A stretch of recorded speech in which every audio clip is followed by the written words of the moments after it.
واحلل عقدة من لساني يفقه قولي. رب زدني علما، رب زدني علما، رب زدني. سبحانك لا علم لنا إلا ما علمتنا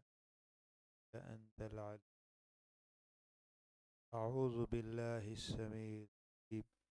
الشيطان الرجيم. بسم اللہ الرحمن الرحیم.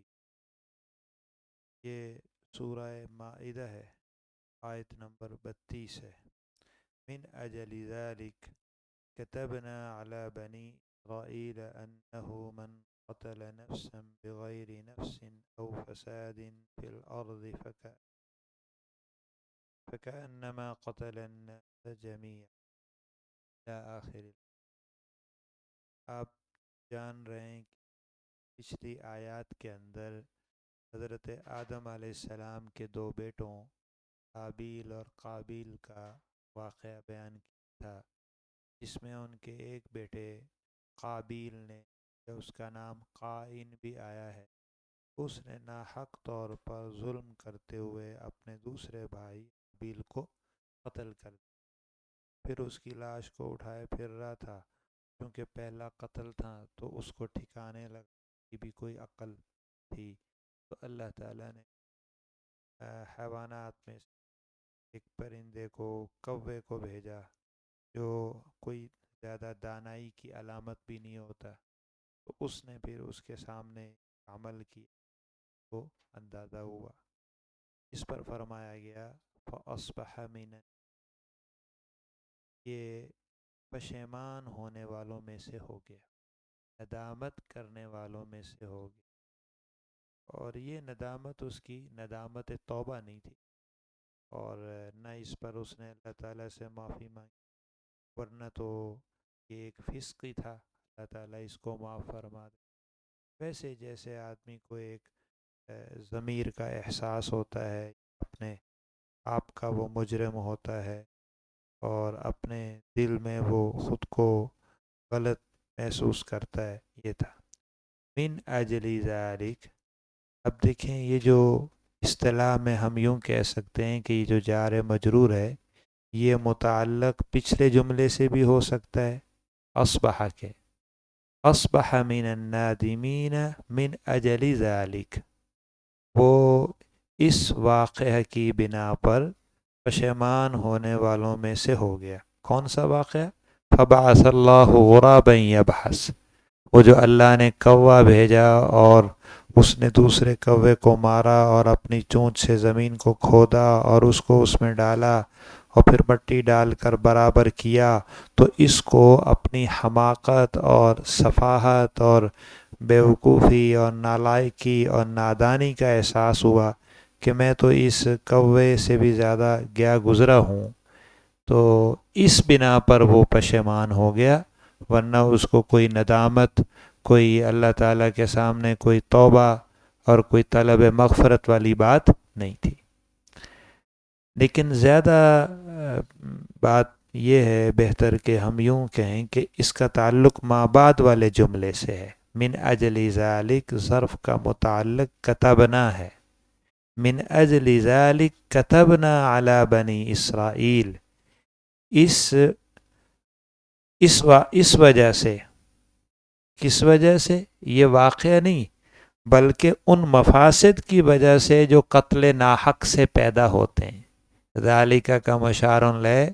محض واقعہ نہیں کہ یہ واقعہ ہو گیا تو ہم نے یہ حکم دے دیا.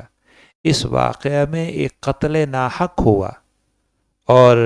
اس کی خرابیاں اور اس کے مفاسد اور انسانی معاشرے پر اس کے جو برے اثرات ہیں، اس کو تم کیا جانو؟ اللہ رب العزت جو علام الغیوب ہیں وہی جانتے ہیں. من اجل ذالک، اس واقعہ کی وجہ سے، یعنی اس واقعہ میں جو مفاسد، ان مفاسد کی وجہ سے جو قتل ناحق سے پیدا ہوتے ہیں، ہم نے یہ لکھ دیا بنی اسرائیل پر، انہو من قتل نفسا، کہ قتل ناحق کی یہ سزا ہے، قصاص لیا جائے، اور جو کسی کو ناحق قتل کرے تو بدلے میں قاتل کو بھی قتل کیا جائے. یہ حکم دیا ہم نے بنی اسرائیل کو، لیکن آپ جانتے ہیں کہ اقوام سابقہ پر آئے ہوئے وہ احکام جن کی قرآن کریم میں بھی تائید مذکور ہو اور سنت میں بھی مزید ان کی توثیق ہو اور تعمیل ہو، تو وہ ہماری شریعت کا بھی حصہ ہیں۔ اب ہم یہاں یوں کہہ سکتے ہیں کتبنا علی بنی اسرائیل خصوصاً وعلی جمیع المکلفین عموماً، ہم نے اس اس واقعہ کی وجہ سے، اس حادثہ کی وجہ سے جس میں قتل ناحق کے مفاسد ہوئے، ہم نے اس بنا پر لکھ دیا اور فرض کر دیا اور مقرر کر دیا اور لازم بنا دیا بنی اسرائیل پہ بطور خاص، اور باقی بھی تمام مکلف انسانوں کی طرف، تمام انسانوں کے لیے یہ تکلیف شرعی اور حکم شرعی کے طور پہ ہم نے لازم کیا کہ جہاں بھی قتل ناحق ہو اس کا بدلہ لیا جائے۔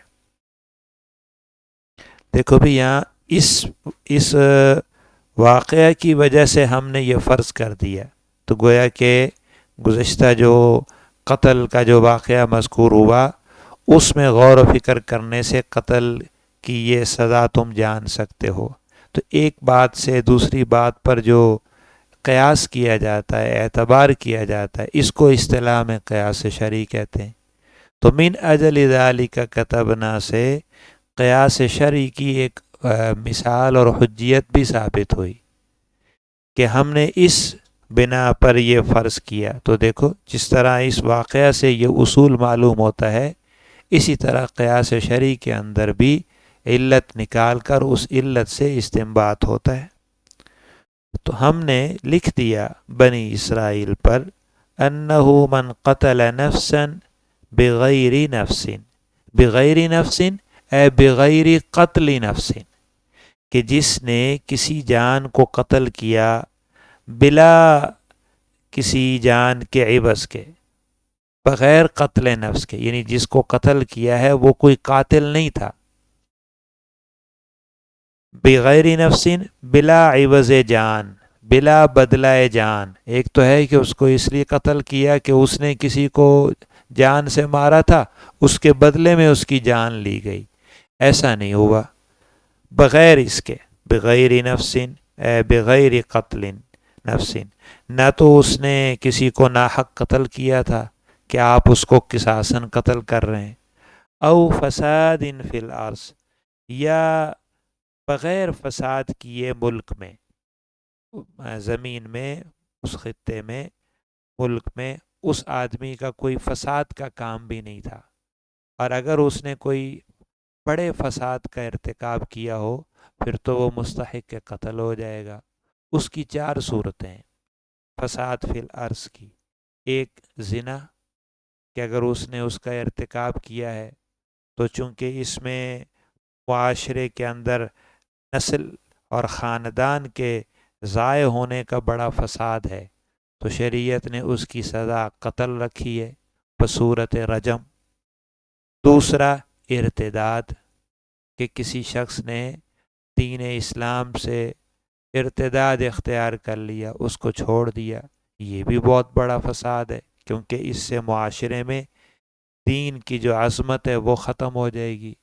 اور دین حق کی جو شوکت ہے وہ ساقط ہو جائے گی، تو یہ بھی فساد ہے۔ اس بنا پر اس پر حد ارتداد آئے گی اور وہ مستحق کے قتل ہوگا۔ تیسری صورت، کوئی شخص ایک اسلامی ریاست کے اسلامی نظام سے بغاوت کرتا ہے،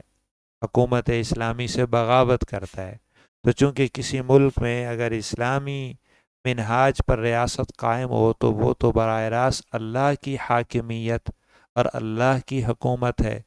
تو اس سے بغاوت یہ بھی بہت بڑا فساد ہے، تو اس کی سزا بھی قتل ہو سکتی ہے۔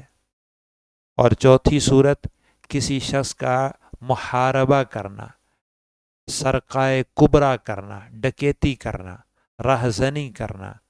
تو یہ جو فعل ہے یہ بھی لوگوں کے اموال کو لوٹنے کے ساتھ ساتھ بد امنی پھیلانے کا اور معاشرے میں فساد بڑھانے کا ذریعہ ہے۔ تو اگر تو کسی شخص نے ارتکاب زنا کیا ہے تو اس کو جان سے مارنا جائز ہے، اور اگر اس نے ارتداد کیا ہے تو حد ارتداد کے طور پہ اس کا قتل جائز ہوگا. اگر اس نے بغاوت کی ہے تو بطور سزا اس کا قتل ہوگا. یا اس نے محاربہ کیا ہے، بڑا سرقہ کیا ہے، تب اس کو قتل کیا جا سکتا ہے. یا اس نے کسی شخص کو ناحق قتل کیا ہے تو قصاص میں قتل کیا جا سکتا ہے. اگر یہ 4-5 صورتیں نہیں پائی جاتی اور وہ نفس معصوم ہے اور وہ جان بے گناہ ہے، پھر اس کا اگر قتل کیا تو یہ اتنا سنگین جرم ہے، اکبر الکبائر ہے، فَكَأَنَّمَا قَتَلَ النَّاسَ جَمِيعًا. تو اس شخص نے گویا ایک انسان کو جان سے نہیں مارا بلکہ پوری انسانیت کو قتل کر دیا. من قتل نفسا بغیر نفس، جس نے کسی کو کسی جان کے عوض کے بغیر قتل کیا، یا فساد فی الارض کے جرائم کے بغیر قتل کیا. نہ وہ شخص مفسد تھا نہ وہ شخص قاتل تھا، تو چونکہ اس کا نفس معصوم اور اس کی جان محفوظ الدم ہے، تو جس نے بھی اس کو ناحق قتل کیا، قتل ناحق وہ اپنی وعید میں اور اپنی شدت عذاب میں ایسے ہے فَكَأَنَّمَا قَتَلَ النَّاسَ جَمِيعًا، کہ گویا کہ اس نے پوری انسانیت کو قتل کر دیا. سوال یہ کہ ایک آدمی کا قتل ہوا، باقی لوگ تو زندہ ہیں، تو پھر اس ایک قتل کو سب کے قتل کا کیوں قرار دیا؟ اس کا جواب ایک تو کأنما کے لفظ میں، کأن کا لفظ تشبیہ کے لیے، تحقیق کے لیے نہیں ہے. جیسے آپ کہتے ہیں زید کل اسد، کأن زیدن اسد، تو اس کا مطلب یہ نہیں ہوتا کہ زید اور اسد تمام چیزوں میں برابر ہیں، بلکہ کوئی ایک بات وجہ شبہ ہے، شجاعت، اس کی بنا پر زید جو ہے وہ اسد اور شیر کی طرح بہادر ہے. یہاں بھی کأن تشبیہ کے لیے ہے، اس کا مطلب یہ کہ بظاہر تو آپ کو انسانیت چلتی پھرتی نظر آتی ہے، مگر اس شخص کا ایک نفس کو، ایک جان کو ناحق قتل کرنا گویا پورے معاشرے کا قتل ہے، پوری انسانیت کا قتل ہے. بعض اعتبارات سے یہ قتل انسانیت ہے. اس لیے خلاصہ یہ ہوا کہ قتل ناحق پوری انسانیت کا قتل عام ہے، دنیاوی اعتبار سے بھی بعض پہلو سے اور اخروی اعتبار سے بھی. دنیاوی اعتبار سے اس طرح آپ دیکھیں، اگر کوئی شخص کسی ایک شخص کو ناحق قتل کر دے تو اس قاتل کو کیا سزا دی جائے گی؟ قصاص کی. اور اگر یہ 10 لوگوں کو ناحق قتل کر دے پھر اس کو کیا سزا دی جائے گی؟ وہی قصاص. تو متعدد قتل کے نتیجے میں اس سے بڑھ کر مزید سزا نہیں ہے. تو ایک آدمی کے قتل پر بھی یہی سزا ہے، 10 اور 100 آدمی کے قتل پر بھی یہی سزا ہے. اس سے معلوم ہوا کہ ایک کا قتل بھی 100 کے برابر ہے اور 100 کا قتل بھی 100 کے برابر ہے، کیونکہ ایک ہی سزا ہے تمام صورتوں میں. اور اخروی اعتبار سے بھی اگر آپ غور کریں تو پیچھے مذکور ہوا تھا وَمَن يَقْتُلْ مُؤْمِنًا مُتَعَمِّدًا فَجَزَاؤُهُ جَهَنَّمُ خَالِدًا فِيهَا غَضِبَ اللَّهُ عَلَيْهِ وَلَعَنَهُ وَأَعَدَّ لَهُ عَذَابًا عَظِيمًا. تو ایک آدمی کے قتل عمد پر، قتل ناحق پر یہ سب وعیدیں ہیں کہ جہنم میں رہنا اور اللہ کی لعنت کا مستحق ہونا، اللہ کے غضب کا مورد ہونا اور عذاب عظیم میں مبتلا ہونا. اب اگر وہ مزید قتل کرے گا تو اس سے بڑھ کے اور کیا ہوگا؟ لعنت تو پہلے ہے، غضب تو پہلے ہے، جہنم میں دخول ہمیشہ کا تو پہلے ہے، اور عذاب عظیم کی وعید تو پہلے ہے. تو اگر ہوتا ہے کہ اس کو عذاب دیا جائے گا تو اب آپ کہتے کہ زیادہ قتل کی بنا پر عذاب عظیم دیا جائے گا، وہ تو ایک ہی پر پہلے سے وعید ہے. تو دنیاوی حکم کے اعتبار سے بھی اس کی سزا اول سے لے کے آخر تک انتہائی سزا یہی ہے کہ اس کو قصاصاً قتل کیا جائے، اور اخروی اعتبار سے بھی اس کی سزا یہی ہے، عذاب عظیم، ایک قتل ہوں یا متعدد ہوں. تو معلوم ہوا کہ ایک انسان کا قتل دنیا میں بھی سزا کے اعتبار سے وہی سزا رکھتا ہے جو پوری انسانیت کے قتل پر ہے. اخروی اعتبار سے بھی ایک انسان کے قتل کی سزا وہی ہے عذاب عظیم جو متعدد قتل کے نتیجے میں بھی عذاب عظیم ہوتی، کیونکہ اس نے ایک کا قتل پوری انسانیت کا اور 100 کا اور 1000 افراد کا قتل کیا۔ فَكَأَنَّمَا قَتَلَ النَّاسَ جَمِيعًا۔ تو اس سے بڑھ کے اور ترہیب نہیں ہو سکتی اور ڈر کی وعید نہیں ہو سکتی کہ ایک کا قتل پوری انسانیت کا قتل ہے۔ اتنا بڑا جرم ہے کہ تم نے گویا کہ روئے ارض پر موجود تمام مسلم، کافر، مرد، عورتیں، بچے، تمام انسانوں کو قتل کر دیا۔ قتل المؤمنین نہیں کہا، قتل الناس ہے، اور الناس میں پوری انسانیت داخل ہے۔ تو ایک کافر کا بھی ناحق قتل جو ذمی ہونے کی حالت میں ہو، یا ایک مسلمان کا ناحق قتل، وہ ایسے ہے اللہ کے ہاں اس کی سنگینی اور اس کے گناہ کی شدت اسی قدر ہے گویا کہ اس نے روئے ارض پہ پھیلے ہوئے تمام انسانوں کو، بچوں، مردوں، عورتوں کو ناحق قتل کر دیا ہو۔ یہ وہ وعید ہے، یہ وہ ترہیب ہے کہ جس کو سن کر جس کے دل میں بھی ذرا سا بھی ایمان ہوگا اور اللہ کا ڈر ہوگا یا رحم کا مادہ ہو تو وہ اس سے باز آئے گا کہ کیا میں پوری انسانیت کو قتل کرنے کا سنگین جرم اور اس کا برا انجام اپنے سر لوں۔ دوسرے پہلو سے دیکھیں، فَكَأَنَّمَا قَتَلَ النَّاسَ جَمِيعًا فِي الذَّنْبِ، گویا کہ گناہ کے پہلو کے اعتبار سے اس نے پوری انسانیت کا قتل کیا۔ دوسرے پہلو سے وَمَنْ أَحْيَاهَا فَكَأَنَّمَا أَحْيَا النَّاسَ جَمِيعًا، جس نے ایک انسان کو بچایا۔ احیا یحیی، احیا کا معنی لفظی تو ہے زندہ کرنا، تو زندہ کرنے کا معنی ہوتا ہے عدم سے وجود میں لانا، یہ تو اللہ تعالیٰ کی صفت ہے۔ یحیی و یمیت، اللہ تعالیٰ ہی موت دیتے ہیں اور اللہ تعالیٰ ہی زندہ کرتے ہیں، زندگی دیتے ہیں۔ لیکن موت کا معنی ایک قتل کرنا لیا جائے تو قتل انسان کر سکتا ہے کہ میں نے اس کو قتل کر کے موت کے گھاٹ اتار دیا۔ اسی طرح میں نے اس کو بچا لیا تو گویا اس کی زندگی کو باقی رکھا۔ تو من احیاہا، جس نے کسی ایک جان کو بچایا، احیاہا اے اخلصہا من المہلکات، اس کو ہلاکت کی جگہوں سے بچا لیا، اس کو غرق ہونے سے، ڈوبنے سے، ہلاک ہونے سے، گرنے سے، قتل ہونے سے، اور کسی اور جان سے جانے کے مقام سے اس کو بچا لیا۔ کسی طرح ایک انسان کو بچا لیا، حادثہ ہوا، جنگ ہوئی، ملبے کے نیچے سے ایک زندہ جی کو نکال لیا، جیسے ابھی ہمارے فلسطینی مخلصین امت مسلمہ کا عظیم طبقہ اور اس مرابط اور کفار کے مقابلے میں شجاعت اور بہادری کے ساتھ قائم رہنے والا، تو یہی ہے کہ بمباری ہو رہی ہے اور پھر پوری بلڈنگیں گر رہی ہیں، تو پھر ان کے ملبوں سے وہ زخمیوں کو نکال رہے ہیں اور کسی کو بالکل آخری ترین حالت میں نکال کے پھر اس کی جان کو بچانے کی کوشش کر رہے ہیں۔ من احیاہا فکأنما احیا الناس جميعا، جس نے ایک انسان کو بچا لیا،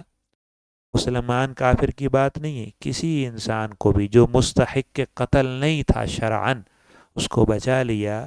تو اس کا اجر و ثواب ایسا ہے گویا کہ اس نے پوری انسانیت کو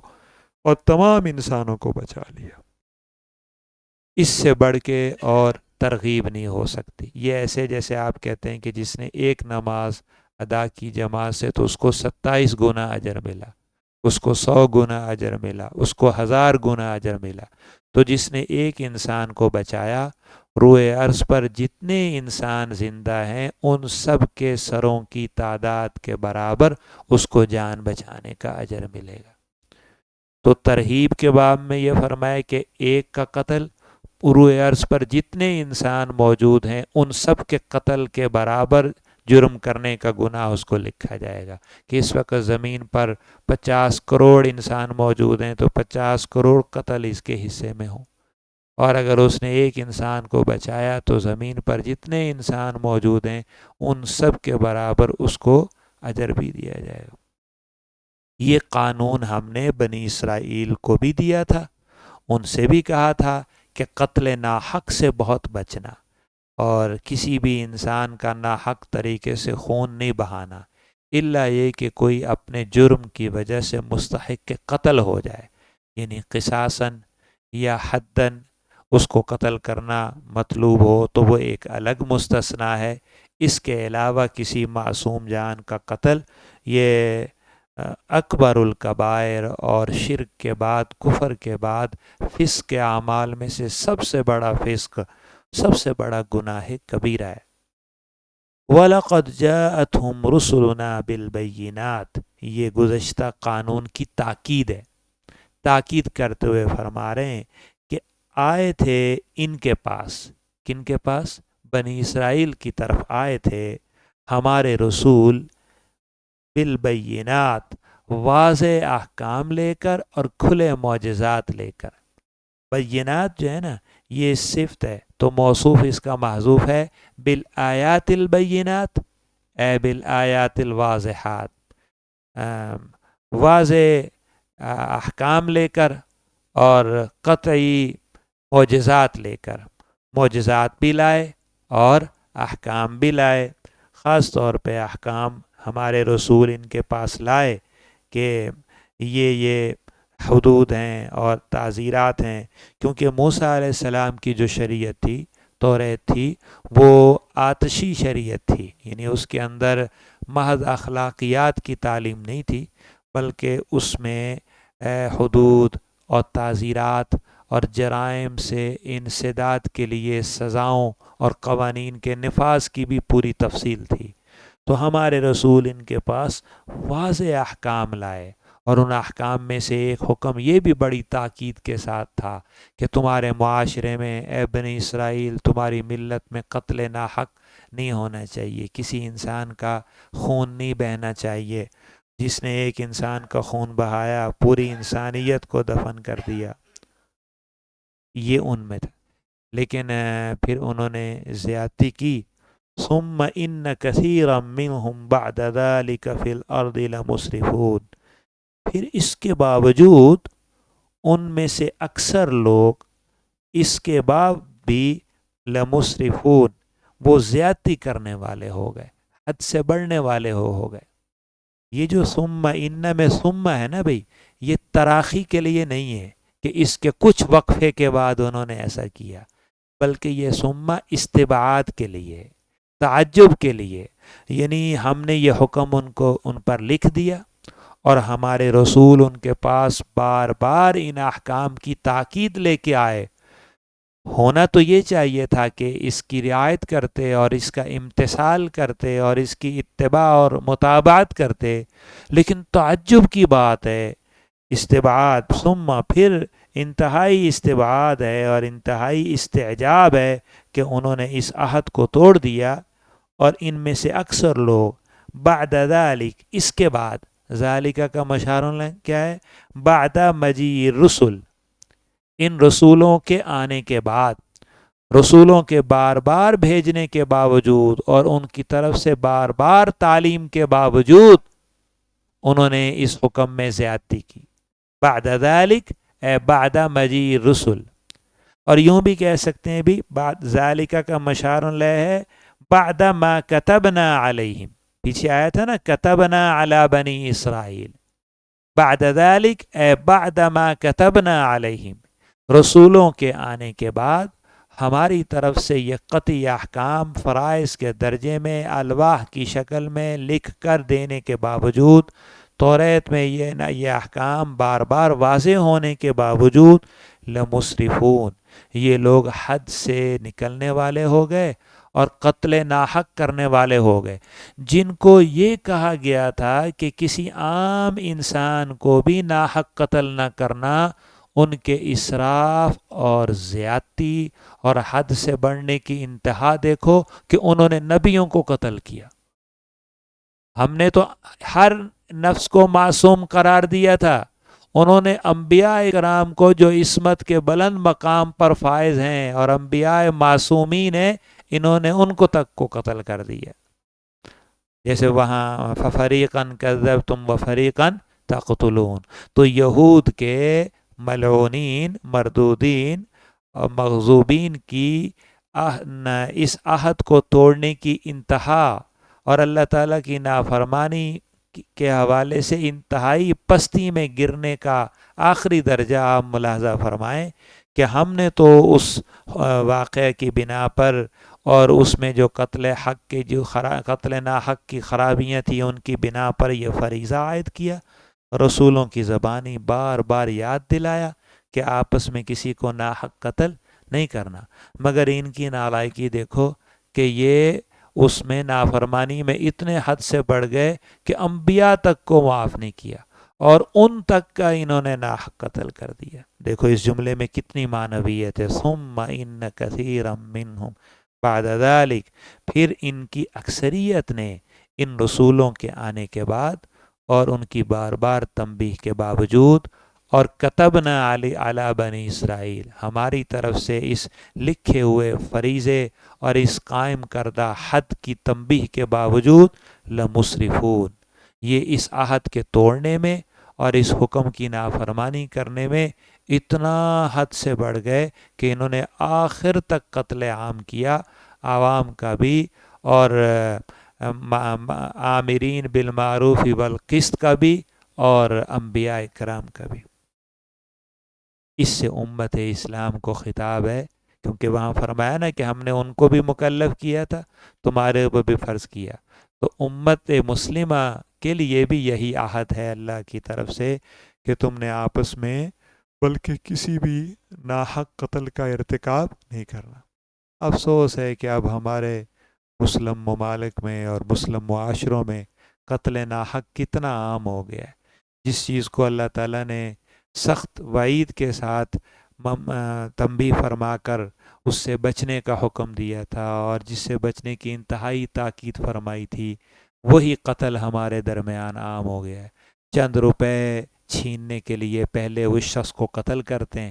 اور پھر اس کا جو مال اسباب ہے، کوئی موبائل، کوئی روپیہ، وہ سب جو روزانہ کی بنیاد پر کتنے حادثات ہیں، کتنی واردات ہیں چوری ڈکیتی کے علاوہ اس ساتھ ساتھ قتل کرنے کی بھی. اور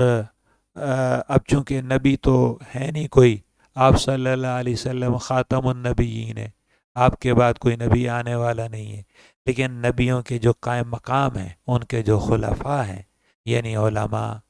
داعیان دین اور نیکی کا حکم کرنے والے اور برائی سے روکنے والے مخلصان ملت، ان کا قتل ابھی بھی عام جاری ہے. آئے دن ان کی شہادتیں اور ان کا قتل ہوتا رہتا ہے اور آپ دیکھتے رہتے ہیں. تو جس طرح قوم یہود اس نافرمانی کی وجہ سے اللہ تعالیٰ کی رحمت سے دور ہوئی، خدا نہ خواستہ اگر اس امت کے غافلین بھی اسی قتل ناحق کی عادت پہ چلتے رہے تو ظاہر ہے پھر اللہ تعالیٰ کی رحمت کے مستحق نہیں ہوں گے، اللہ تعالیٰ کی مدد نہیں آئے گی. ثم ان کثیرا منہم بعد ذلک فی الارض لمسرفون، ہمارے ان واضح احکام کے باوجود اور رسولوں کے آنے کے باوجود ان میں سے اکثر لوگ زمین میں زیادتی کرنے والے، حد سے بڑھنے والے. انما جزاء الذین یحاربون اللہ ورسولہ، بھئی یوں کہو کہ محاربین کی سزا ہے، سزا کا بیان ہے. اور یوں بھی کہو کہ سرقہ کی دو قسمیں ہیں. ایک ہے سرقہ صغرا کہ ایک آدمی انفرادی طور پر کسی کا محفوظ مال چھپ کر چرا لے، اس کی جزا تو آگے بتائی گئی ہے، السارق والسارقۃ فاقطعوا ایدیہما. اور ایک ہے سرقہ کبریٰ، بڑے درجے کا سرقہ جس کو ڈکیتی کہتے ہیں، جس کو رہزنی کہتے ہیں، کہ چند افراد مل کر مسلح ہو کر لوگوں کا مال چھین لیں. تو یہ محاربہ بھی ہے اور یہ سرقہ کبریٰ بھی ہے اور اس کو رہزنی اور ڈکیتی کا جرم بھی کہتے ہیں. اور یہ فساد فی الارض کی بھی ایک قبیح ترین صورت ہے، کیونکہ اس سے معاشرے میں بد امنی ہوتی ہے، لوگوں کے اموال بھی غیر محفوظ ہو جاتے ہیں، لوگوں کی جانیں بھی غیر محفوظ ہو جاتی ہیں، حکومت اسلامی کی قانونیت بھی قائم نہیں رہتی، ریٹ آف دا لا جس کو کہتے ہیں وہ بھی پوری طرح باقی نہیں رہتی. تو پیچھے چونکہ بتایا گیا تھا کہ فساد فی الارض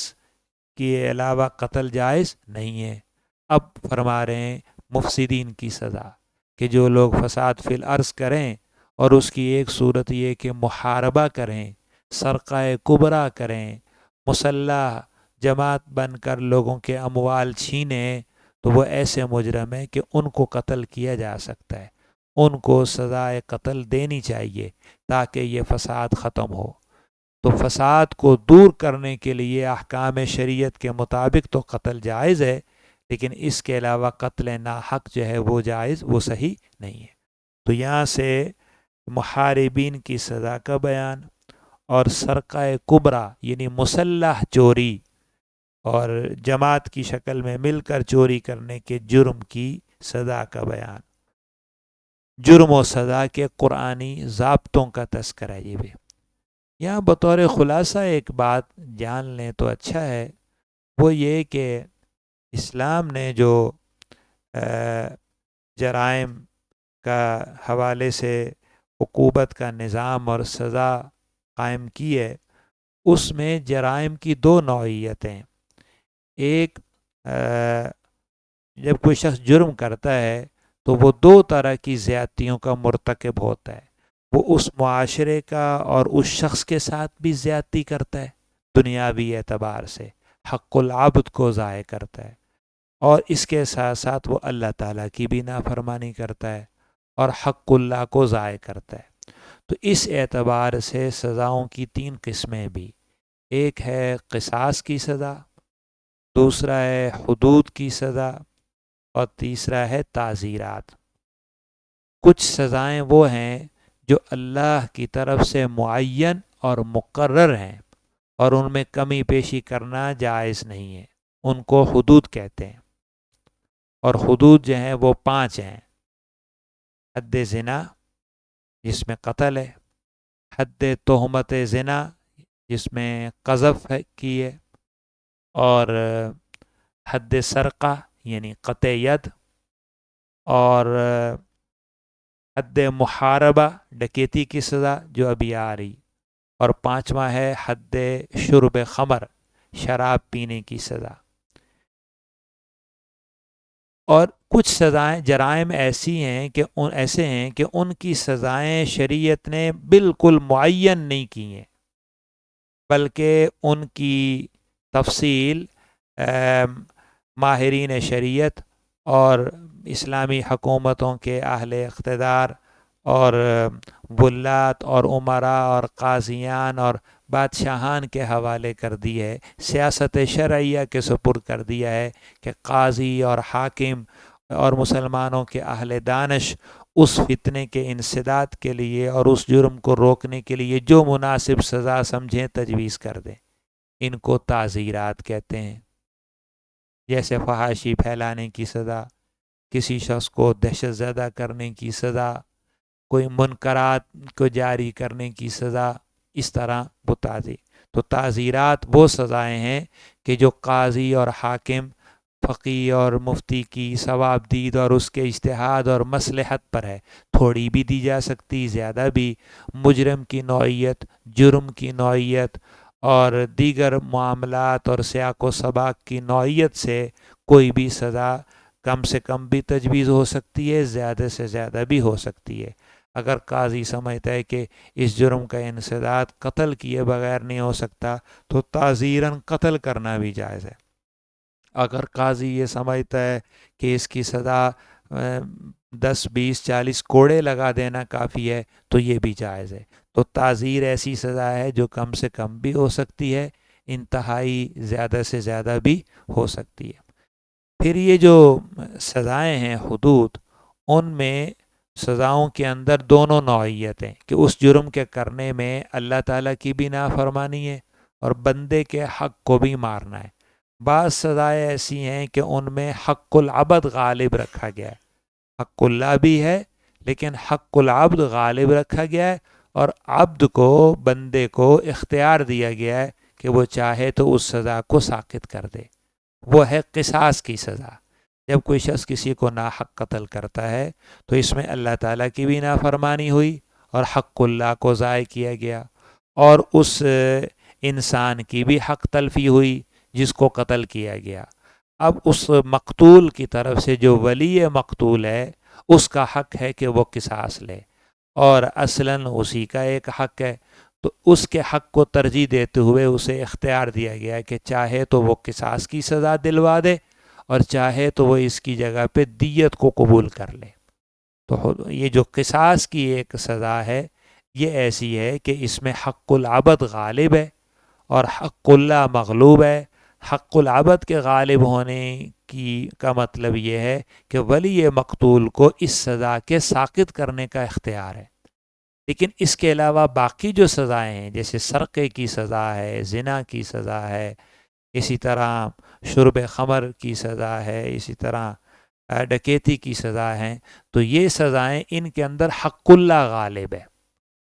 کیا مطلب کہ اب کسی انسان کو اس سزا کے ساقط کرنے کا کوئی اختیار نہیں ہے۔ اگر چوری کا جرم ثابت ہو جائے تو صاحب مال جس کی چوری ہوئی ہے اگر وہ معاف بھی کرنا چاہے تو کر دے، اور اپنا مال واپس نہیں لینا چاہتا تو نہ لے، لیکن سارق کا جو ہاتھ کاٹا جائے گا قطعیت کی سزا یہ حق اللہ ہے، اور حق اللہ کو کوئی شخص ساقط نہیں کر سکتا۔ اسی طرح زنا والی سزا بھی، تو وہ سزائیں جن میں حق اللہ حق العبد غالب ہے وہ قصاص ہے، صرف قصاص ایک سزا ہے جس میں ولی مقتول جو ہے وہ معاف کر سکتا ہے۔ یا ڈکیتی کی سزا میں ایک استثناء یہ ہے کہ اگر ایک جتھا ایک مسلح جماعت بغاوت کرتی ہے حکومت اسلامی کے خلاف، یا وہ شہر میں لوگوں سے شہریوں سے لوٹ مار کرتی ہے، رہزنی کرتی ہے،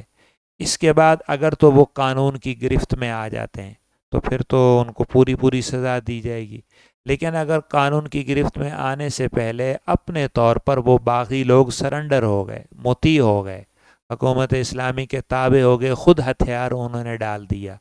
اب ان پر بغاوت کی سزائے قتل جاری کرنا جائز نہیں ہے۔ یا کوئی گروپ تھا جو محاربہ کرتا تھا، ڈکیتی اور رہزنی کرتا تھا، تو اگر تو حکومت وقت اس کو گرفتار کر لیتی اپنی قوت سے تو پھر تو کوئی بھی سزا دیتی، لیکن یہ گرفتار نہیں کر سکی۔ بہرحال اللہ کی توفیق ہوئی کہ انہوں نے خود ہی اپنے جرم سے توبہ کر لی اور وہ درست ہو گئے اور اپنا سارا الٹا کام چھوڑ دیا۔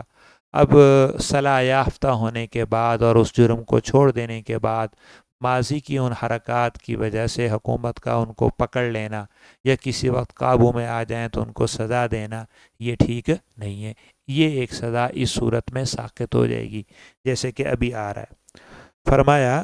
انما جزاء الذین یحاربون اللہ ورسولہ،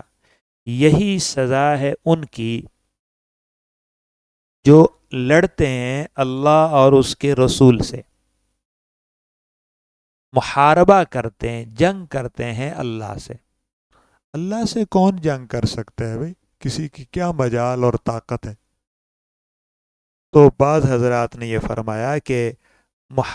محاربہ باللہ، اللہ تعالیٰ سے جنگ کرنے کا مطلب وہی ہے جو آگے ہے، وَيَسْعَوْنَ فِي الْأَرْضِ فَسَادًا، یعنی وَيَسْعَوْنَ میں واو حرف عطف برائے تفسیر ہے، یہ عطف تفسیری ہے، اور معنی یہی ہے کہ وہ اللہ تعالیٰ سے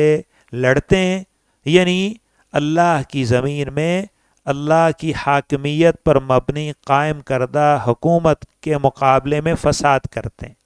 یسعون فی الارض فسادا، وہ دوڑتے پھرتے ہیں زمین میں فساد کرنے کو۔ فساد کی شکل یہ بغاوت کرتے ہیں،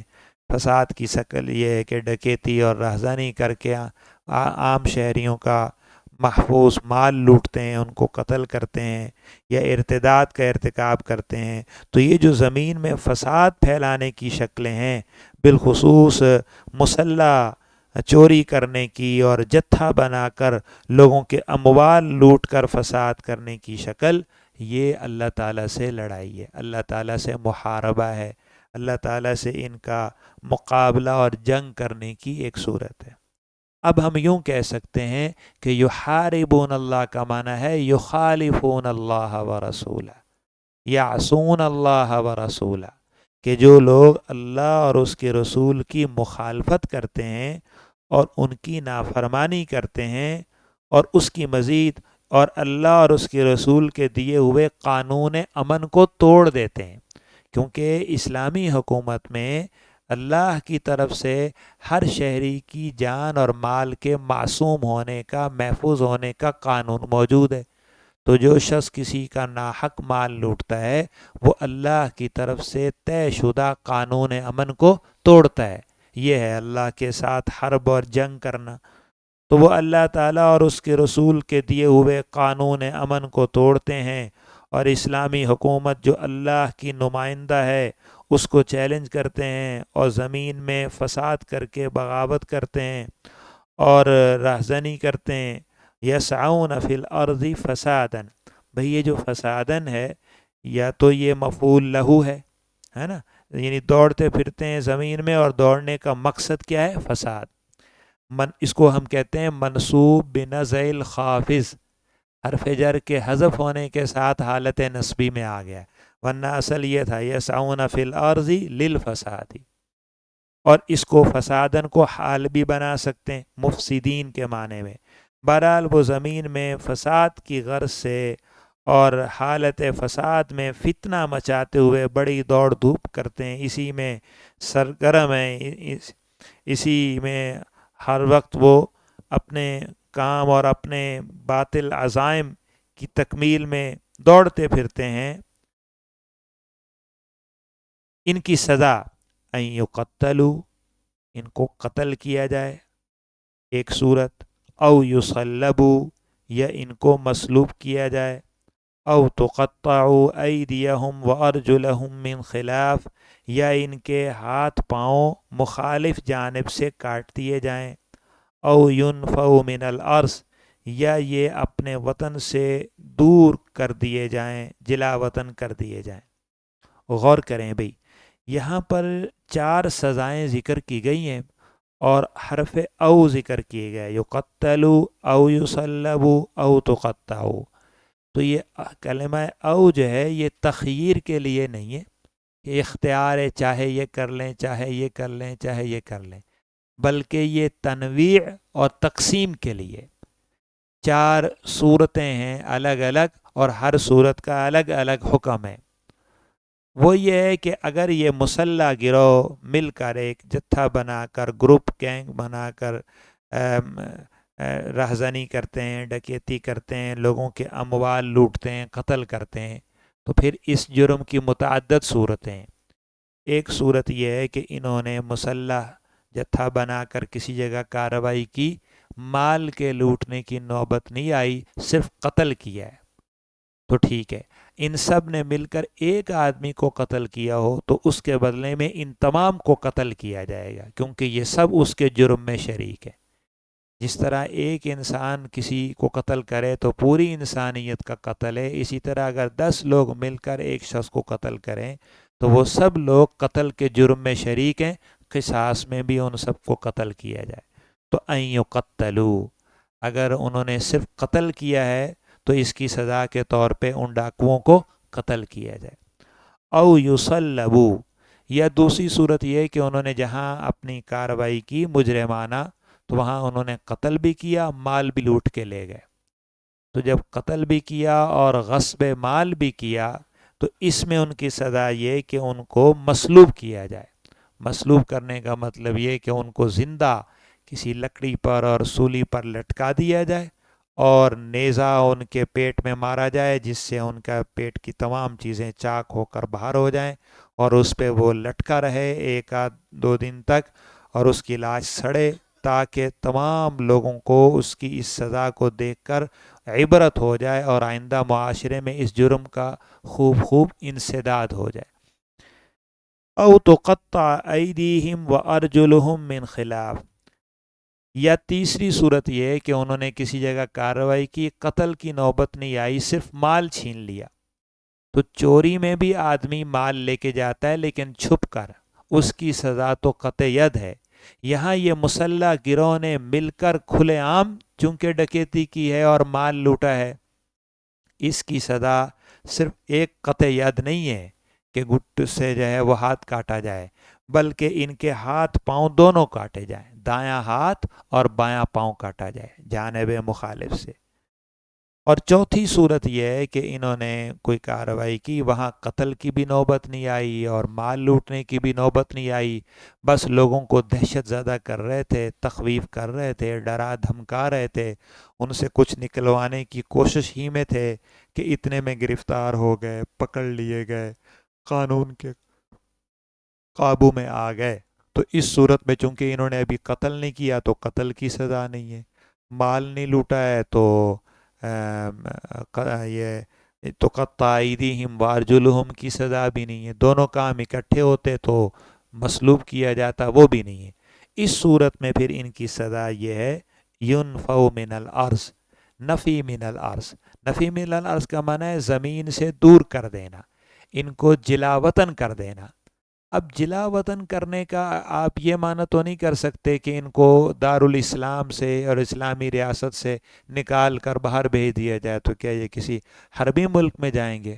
ایک مطلب تو یہ ہے کہ بھئی جو ان کا علاقہ ہے اس علاقے سے ان کو نکال دیا جائے کہ آئندہ یہاں اس علاقے میں حیدرآباد شہر میں تم داخل نہیں ہونا، تم کہ یہیں پر تم جو ہے یہ مجرمانہ کام کرتے ہوئے پائے گئے۔ امام شافعی رحمۃ اللہ علیہ کا یہی مسلک ہے کہ اس کو اپنے اس علاقے سے اور اپنے اس وطن کے خطے سے نکال دیا جائے اور وہاں آنے کی اس کو کچھ مدت کے لیے اجازت نہ دی جائے۔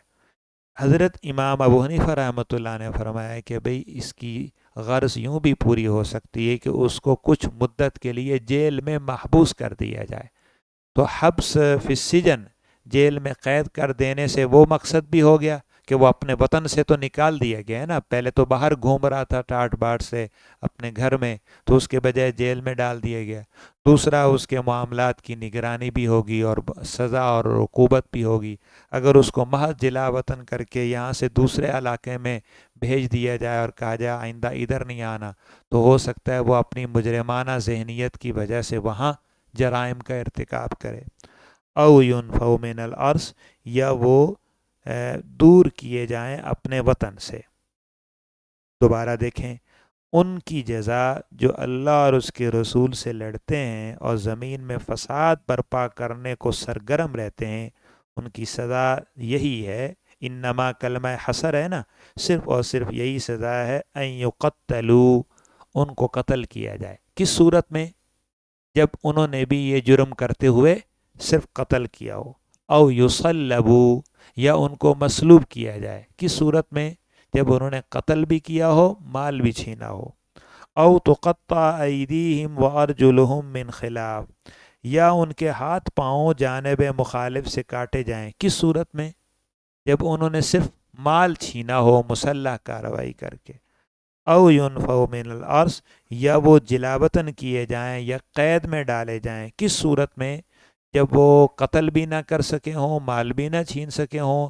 محض جو ہے وہ دہشت زدہ کر کے اور اس طرح مجرمانہ کارروائی کرنے کے ارادے اور عزم میں ہی ہوں اور لوگوں کے درمیان بد امنی اور خوف و ہراس پھیلا رہے ہوں، اس صورت میں۔ ذالک لہم خزی فی الدنیا،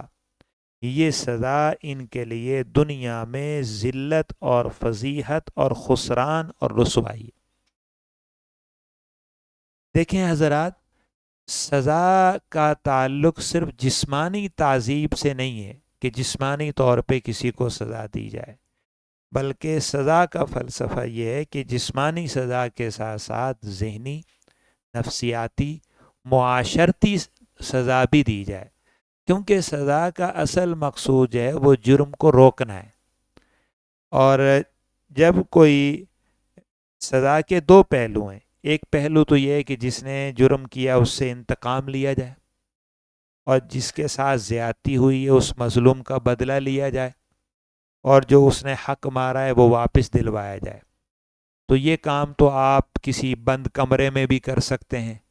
کہ اس کو سزا دے دی، مظلوم کو مطمئن کر دیا، بدلہ دلا دیا۔ لیکن سزا کا ایک دوسرا پہلو بھی ہے، وہ یہ کہ صرف مظلوم کی مدد کرنا اور صرف مجرم سے انتقام لینا اور صرف معاملے کی معافی تلافی کرنا کافی نہیں ہے، بلکہ اسلامی معاشرے اور اسلامی حکومت میں ایسا حسن انتظام قائم کرنا ہے کہ آئندہ اس جرم کا ارتکاب نہ ہو۔ تو سزا کا دوسرا پہلو انتظامی پہلو ہے، انتظامی پہلو کا مطلب یہ ہے کہ قانون کی حاکمیت قائم ہو اور ریاست کا حسن انتظام قائم ہو اور لوگوں کے جان مال عزت آبرو دیگر مفادات کا مستقل بنیادوں پہ تحفظ ہو. یہ کام تب ہو سکتا ہے کہ بڑے جرائم کی سزا کھلے عام دی جائے. بڑے جرائم کی جو سزا ہے وہ ایک کھلے میدان میں عامت الناس کے سامنے جاری کی جائے تاکہ زیادہ سے زیادہ لوگ اس حد کے نافذ ہونے کے منظر کو اور اس سزا کے جاری ہونے کے منظر کو اپنی آنکھوں سے دیکھیں. دور دور تک لوگوں میں وہ منظر عملی مشاہدے کے ساتھ ساتھ اس کی خبر پھیلے. لوگوں میں اس سزا کا ایسا رعب بیٹھ جائے کہ آئندہ کسی کو اس جرم کے حوالے سے تانے بانے بننے کی جرت نہ ہو. یہ ہے شریعت اسلامی کا سزا کے اجرا میں اور جرائم کے انسداد میں حکیمانہ طریقہ. اس لیے فرمایا ذالک لہم خزی فی الدنیا، یہ ان کے لیے بڑی رسوائی ہے دنیا میں بھی. دنیا میں رسوائی ہے کیونکہ ایک کھلے میدان جب عدالت عالیہ سے فیصلہ آ جائے تو شہر کے کسی مرکزی مقام پر اعلان کیا جائے اور تمام عوام الناس کو وہاں حاضر ہونے کا حکم دیا جائے، اور ہو سکے تو بادشاہ خود آئے، خود حد جاری کرے، حاکم خود حد جاری کرے، یا اس کے نمائندوں میں سے سب سے زیادہ صاحب اختیار صاحب حیثیت آدمی آ کے اس حد کو جاری کرے. یعنی معاشرے کے تمام عوام سزا کے دیکھنے کے لیے موجود ہوں اور تمام معززین موجود ہوں، اور جو سب سے زیادہ معزز ہوں وہ اس سزا کے نفاذ میں زیادہ ہمت و قوت سے کام لیں، تاکہ لوگوں کو اس بات کا اچھی طرح علم ہو کہ جب کوئی شخص جرم کا ارتکاب کرتا ہے تو وہ عوام کی نظروں سے بھی گر جاتا ہے، اور اس معاشرے کے معزز طبقے بھی اس پر اتنا زیادہ ناراض ہوتے ہیں کہ وہ اپنی تمام نرمی اور شفقت اور تہذیب اور اخلاق کو ایک طرف رکھ کر بڑی سختی کے ساتھ اس سے نمٹنا چاہتے ہیں، کیونکہ یہی کمال اخلاق اور کمال تہذیب اور کمال مروت اور کمال مکارم ہے. ذالک لہم خزی فی الدنیا وَلَهُمْ فِي الْآخِرَةِ عَذَابٌ عَظِيمٌ. ان سزاؤں کے نفاذ کے بعد بھی اس ڈاکو کو، اس مفسد کو یہ نہیں جاننا چاہیے کہ اب یہ سزا جاری ہو گئی تو میرا معاملہ ختم ہو گیا. آخرت کے معاملے میں ابھی سزا باقی ہے، ان کے لیے آخرت میں بڑا عذاب ہے، الا یہ کہ اس کے بعد یہ دل سے توبہ کر لیں. اس سے یہ بات معلوم ہوئی کہ جتنی بھی حدود ہیں ان حدود کے ذریعے سے دنیاوی معاملہ برابر ہوتا ہے، لیکن آخرت کے اندر سزا ہوگی نہیں ہوگی اس کا اس حد سے تعلق نہیں ہے، اس کا تعلق اس آدمی کی قلبی توبہ اور ندامت سے ہے. تو ان کے لیے آخرت میں عذاب عظیم ہے. یہ جو محاربہ ہے بھائی، یعنی بغاوت کی سزا یا سرقہ کبرا، مسلح چوری اور بدامنی پھیلانے کی جو سزا بیان کی گئی ہے، اس سزا سے ایک استثناء ہے، الا الذین تابوا سے. میں نے بتایا کہ جتنی بھی سزائیں ہیں نا اسی میں استثناء ہے، کہ اس میں اگر مجرم لوگ توبہ کر لیں اور جرم کی گرفت میں آنے سے پہلے بچ نکلیں تو ان کو معاف کیا جائے. اس کے علاوہ جو زانی ہیں اور زنا کا ارتکاب ہو گیا اور پھر 4 گواہوں سے اس کا ثبوت ہو گیا، باقی تمام قواعد و ضوابط سے اس کا تحقق ہو گیا، اور اب پتہ چلے کہ وہ تائب ہو گئے، تو اس تائب ہونے سے ان کی وہ حد ساقط نہیں ہوگی. ہاں آخرت میں اللہ تعالیٰ اس توبہ کی بنا پر ان کو جہنم سے رہائی دیں گے. لیکن یہ جو بغاوت کی سزا ہے اور بدامنی پھیلانے کی سزا ہے، اس کے حوالے سے ایک استثناء ہے، الا الذین تابوا من قبل ان تقدروا علیہم، سوائے وہ لوگ، سوائے ان لوگوں کے تابوا توبۃ نصوحا، جو اچھے طریقے سے توبہ کر لیں قبل اس کے کہ تم ان پر قدرت پاؤ. یعنی ابھی وہ قانون کی گرفت میں نہیں آئے تھے، حکومت اسلامی نے ان کو پکڑا نہیں تھا، قانون نافذ کرنے والے اداروں کے قابو میں وہ نہیں ہوئے تھے، اس سے پہلے وہ باغیوں کا جتھا تھا، وہ خود سے سرنڈر ہو گیا، مطیع ہو گیا، ہتھیار ڈال دیے. تو کہتے جب انہوں نے ہتھیار ڈال دیے اور اصلاح کر لی اور توبہ کر لی اور اپنی پچھلی غلطی پر وہ نادم ہیں، تو اب تم ان کو سزا کے طور پہ قتل مت کرو. یا اسی طرح کوئی مسلح گروہ ہے، وہ بدامنی پھیلاتا تھا، چوری چکاری کرتا تھا، اب وہ سب ٹھیک ہو گئے اور انہوں نے وہ کام چھوڑ دیا، سب معاشرے کے اندر کوئی اور مثبت مصروفیات میں لگ گئے. لیکن آپ کو پتہ ہے کہ یہ لوگ پہلے سے مطلوب تھے اور انہوں نے، تو اس پر ان کو یہ سزا جاری نہیں کی جائے گی. البتہ جو انہوں نے اموال ضائع کیے ہیں ان کا ضمان ان سے لیا جائے گا. وہ تو الا الذین تابوا میں آتا ہے کہ اگر انہوں نے توبہ کر لی. توبہ کرنے کا مطلب یہی ہے کہ اپنے ماضی پر نادم ہو گئے. نمبر 2، اس گناہ کو فوراً چھوڑ دیا. نمبر 3، مستقبل میں اس کے نہ کرنے کا عزم کرتے ہیں. نمبر 4، ان کے معاملے میں جو مالی حقوق ہیں یا جو لوگوں کے جو معاملات ہیں وہ بھی انہوں نے ادائیگی کر کے اپنا حساب بے باک کر لیا ہے.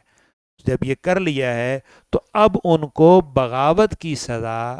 یا محاربہ کی سزا، جو قتل کرنا تھا اور مصلوب کرنا تھا اور ہاتھ پاؤں کاٹنا تھا، یہ سزا ان کو نہ دی جائے.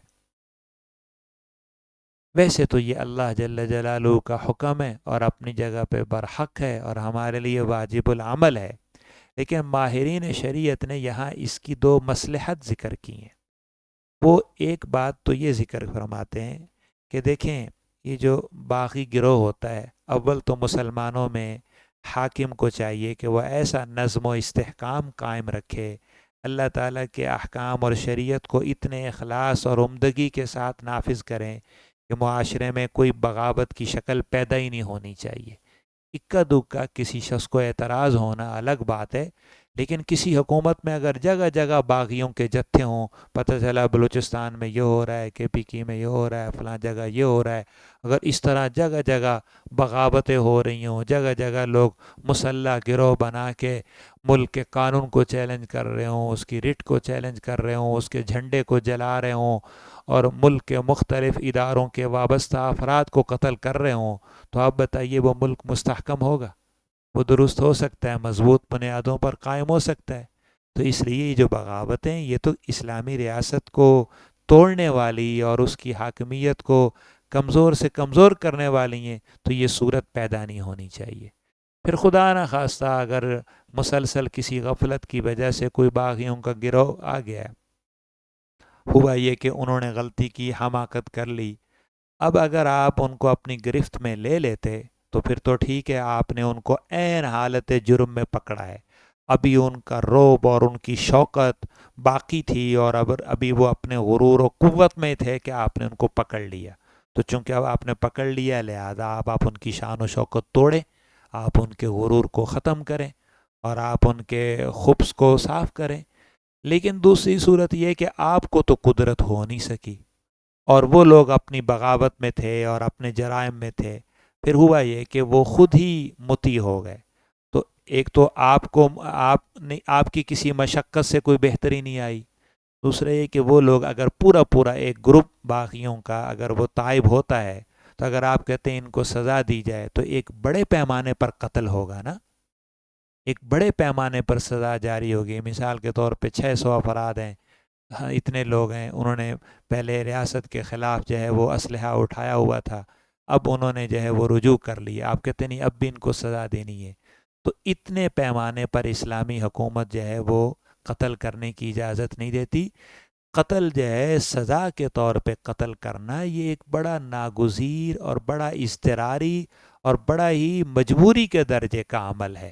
چلو ایک شخص نے کسی کو ناحق قتل کیا، اب ہم مجبور ہیں کہ قصاص میں اس کو قتل کریں. چلو ایک شخص نے ڈکیتی کی اور عین جرم میں پایا گیا تو ہم مجبور ہیں کہ اس کو سبق سکھائیں تاکہ آئندہ نہ ہو. اسی طرح وہ باغی. لیکن جب وہ خود سے مطیع ہو گئے ہیں، سرنڈر ہو گئے ہیں اور پچھلے کاموں سے نادم ہو گئے ہیں اور انہوں نے اطاعت قبول کر لیے، تو اب یہ کہنا ہے کہ ماضی میں تم نے یہ کیا لہذا تم سب کو قتل کیا جائے گا، اس کے 2 نتیجے نکلیں گے. ایک تو یہ کہ ایک کثیر تعداد میں لوگوں کا قتل ہوگا،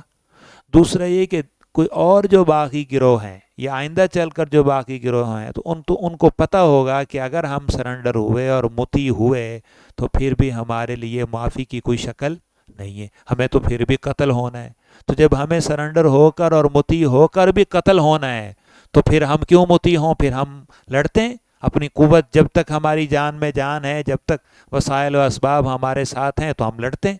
کیونکہ اگر ہم ہتھیار ڈالیں گے تب بھی تو ہمارے لیے کوئی رعایت کی شکل نہیں ہے۔ اس طرح وہ بغاوت اور پھیلے گی اور وہ باقی لوگ اور سرکش ہوں گے اور اسلامی حکومت کے لیے ایک اور مسئلہ زیادہ بڑھے گا۔ لہذا شریعت مطہرہ نے ان کے لیے ایک گنجائش یہ مستقل بنائی کہ کوئی بات نہیں، تم نے بہت حماقت کی، بہت جرائم کیے ہیں، لیکن اگر ابھی بھی تم ہتھیار ڈال دو اور مطیع ہو جاؤ تو تم سب کو معاف کیا جائے گا۔ اور ان کو پہلے سے اس بات کا اطمینان ہونا چاہیے کہ یہ حکومت اسلامی ہے اور یہ حاکم شرعی ہے اور اللہ نے اس کو یہ حکم دیا ہے کہ ہمیں سزا نہ دے، لہٰذا ہم محفوظ ہیں۔ اگر ہم مطیع ہو جاتے ہیں، ہتھیار ڈالتے ہیں، تو قانون کے مطابق ہم پر کسی قسم کی کوئی پکڑ اور گرفت نہیں آئے گی۔ اور اگر ان کو یہ معلوم ہو کہ یہ حکومت اسلامی نہیں ہے، یہ سیکولر ہے، یا ان کو یہ معلوم ہو کہ یہ حکومت تو ایسی ہے لیکن یہ حاکم ظالم ہے، یہ بہرحال اللہ کے حکم کی پرواہ نہیں کرے گا اور ہمیں سزا دے گا، تو ان کے دل میں، ان سب کے دل میں اجتماعی طور پر یا ان میں سے بعض جماعتوں کے دل میں جو کبھی کبھار ہتھیار ڈالنے کا خیال آئے گا بھی تو وہ رد ہو جائے گا اور وہ سمجھ جائیں گے، دوسرے لوگ بھی ان کو کہیں گے کہ بھی اس سے کیا ہو، اس سے تو تم خود بھی مزید مرو گے، باقی لوگوں کو بھی مرواؤ گے۔ اس طرح بغاوتیں بڑھنے کا اور باقی گروہوں اور مسلح جماعتوں کے مزید مضبوط ہونے کا خطرہ ہے۔ اس وجہ سے شریعت اسلامیہ نے ان کی رعایت کی اور کہا تم سے غلطی ہو گئی ہے، لیکن ابھی بھی اگر تم مطیع ہو جاؤ اور ہتھیار ڈال دو تو تمہاری اس غلطی کو معاف کر دیا جائے گا۔ تو ایک تو اس وجہ سے ہے کہ تاکہ بغاوتیں نہ ہوں، یہ جو باقی لوگ ہوں تو ان کو مزید سرکشی نہ ملے، اور دوسرا اس وجہ سے کہ اس طرح تو خود اسلامی معاشرے کے اندر اور اسلامی حکومت میں داخلی سطح پر اتنی بڑے پیمانے پر قتل عام ہوگا تو اس سے وہ حکومت اور وہ معاشرہ کمزور ہوگا یا اور زیادہ مزید جو ہے وہ کمزوری کی طرف جائے گا یا بہتری ہوگی؟ لا محالہ اس میں ایک حکومت اسلامی کے لیے اور ایک اسلامی معاشرے کے لیے بڑے پرخطر حالات ہیں، لہذا ان کو درگزر کرنا چاہیے۔ الا الذین تابوا من قبل ان تقدروا علیہم، مگر وہ لوگ کہ جو توبہ کر لیں قبل اس کے کہ تم ان پر قابو پاؤ۔ فاعلموا ان اللہ غفور الرحیم، تو خوب جان لو کہ بے شک اللہ تعالی بخشنے والا ہے، غفور بالتوبہ، رحیم بدفع العذاب، اللہ ان کو بخشنے والا ہے، جب انہوں نے توبہ کر لی تو اللہ تعالیٰ معاف کرے گا، اور اللہ تعالیٰ رحم فرمانے والا ہے، اللہ تعالیٰ ان سے دنیا کی سزا کو بھی دور کر دے گا اور آخرت کی سزا کو بھی، بشرطے کہ انہوں نے اپنے دل سے سچی توبہ کی ہو، اس کو معاف فرما دے گا۔ اس حکم پر سب سے پہلے عمل کرنے کی نوبت سیدنا علی المرتضیٰ کرم اللہ وجہہ کو پیش آئی، کیونکہ پہلی مرتبہ اسلامی حکومت میں جو بغاوت کا عنصر پھیلا اور ایک مسلح گروہ نے جتھا بنا کر بغاوت کی، وہ بلوائیوں کا فتنہ تھا۔ عبداللہ ابن سبا کے بہکاوے میں آ کر باغیوں کی جو 2500-3000 پر مشتمل جماعت تھی، جنہوں نے مدینہ میں آ کر بھی شورش کی اور حضرت عثمان رضی اللہ تعالیٰ عنہ کو بھی شہید کیا۔ اب بعد میں جب حضرت علی رضی اللہ تعالیٰ عنہ خلیفہ ہوئے تو یہی باغیوں کی جو اکثریت تھی، جو بڑے باغیوں، سرغنہ باغیوں کے پیچھے تھے، وہ کچھ لوگ تو مر آ گئے اور کچھ لوگ جو بڑے مجرم تھے وہ بھاگ نکلے، باقی ایسے لوگ جو ان کے بہکاوے میں آ گئے تھے وہ فوراً تائب ہوئے اور آ کر انہوں نے حضرت علی رضی اللہ تعالیٰ عنہ کے ہاتھ پر بیعت فرما لی۔ اب حضرت علی رضی اللہ تعالیٰ عنہ اسی آیت قرآنی سے استدلال کر کے فرماتے تھے کہ دیکھو یہ باغی ہیں، مان لیا کہ انہوں نے یہ کیا ہے، لیکن اب میں نے نہیں ان کو گرفتار کیا اور حکومت اسلامی نے ان پر قابو نہیں پایا، بلکہ یہ لوگ خود آ کر یہاں مطیع ہو گئے ہیں اور انہوں نے بیعت کر لی ہے اور خلیفہ کے ہاتھ میں ہاتھ دے دیا ہے۔ اب اس کے بعد اگر ہم یہ کہیں کہ تم سب مجرم ہو، اس شورش میں شریک ہو، حضرت عثمان کے قتل کے اندر تمہارا حصہ ہے لہذا تم کو قتل کیا جائے گا، تو یہ تمام طبقات جو ہیں یہ دوبارہ بغاوت پر اتر آئیں گے۔ پھر اگر ہم ان کو سزا میں قتل کرتے ہیں تو یہ مختلف علاقوں کے لوگ ہیں، ان کی لاشیں اور میتیں ان کے علاقوں میں جائیں گی، تو وہاں مزید ایک انتقام کی فضا پیدا ہوگی، اور وہاں پر جو لوگ ان کے ہم نوا ہیں اور سرکش ہیں وہ ان باتوں کو مزید ہوا دے کر غلط مقاصد کے لیے استعمال کریں گے۔ تو ہم ایک حضرت عثمان کے خون کا بدلہ لینے کی خاطر مزید بہت سے فتنوں کو کھول دیں گے، بہت سی بے گناہ جانوں کا قتل بھی ہو جائے گا، اور بہت سے ایسے باغیوں کے گروہ آ جائیں گے کہ ہمارے لیے ان سے مقابلہ کرنا آسان نہیں ہوگا۔ یہ حضرت علی رضی اللہ تعالیٰ عنہ کی رائے تھی، اور یہ بالکل حق اور ثواب اور درست تھی، اگرچہ سیدنا معاویہ رضی اللہ تعالیٰ عنہ اس سے اتفاق نہیں کر رہے تھے، اور ان کی دوسری رائے تھی، اور وہ کہتے تھے کہ جتنے لوگ بھی حضرت عثمان کے قتل میں شریک ہوئے ہیں یا وہ منہ سے کہتے ہیں کہ ہم ہیں، تو اگر حدیث میں آیا ہے کہ اگر زمین و آسمان کے موجود میں تمام انسان کسی انسان کے قتل میں شریک ہوں تو ان سب کو قتل کیا جائے، لہذا ان تمام کو قتل کیا۔ حضرت علی فرماتے تھے کہ نہیں، وہ بات اور ہے،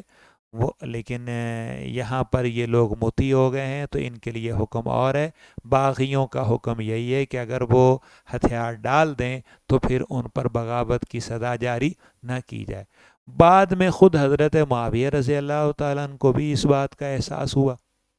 جب ان کا اپنا دور حکومت آیا تو انہوں نے تمام لوگوں پر عمومی انداز میں بغاوت کی سزا جاری نہیں کی، بلکہ حضرت عثمان کے جس قاتل کے متعلق معین طور پہ ان کو پتہ چلا کہ یہ شریک ہیں، اس کو انہوں نے معین طور پر کسی طرح سے اپنی گرفت میں لا کر تو سزا دی، ورنہ انہوں نے بھی تمام بیعت کرنے والوں کو معاف کیا اور درگزر کر کے ان کو نظر انداز کیا، اور کسی پر بھی عمومی نوعیت کی سزا جاری نہیں فرمائی۔ تو یہ اللہ کا وہ حکم ہے جو سیدنا علی کرم اللہ وجہہ کے ذریعے پہلے طور پر نافذ ہوا، اور الا الذین تابوا سے جو رخصت دی گئی تھی، اس رخصت پر عمل کرنے کی وجہ سے امت اسلام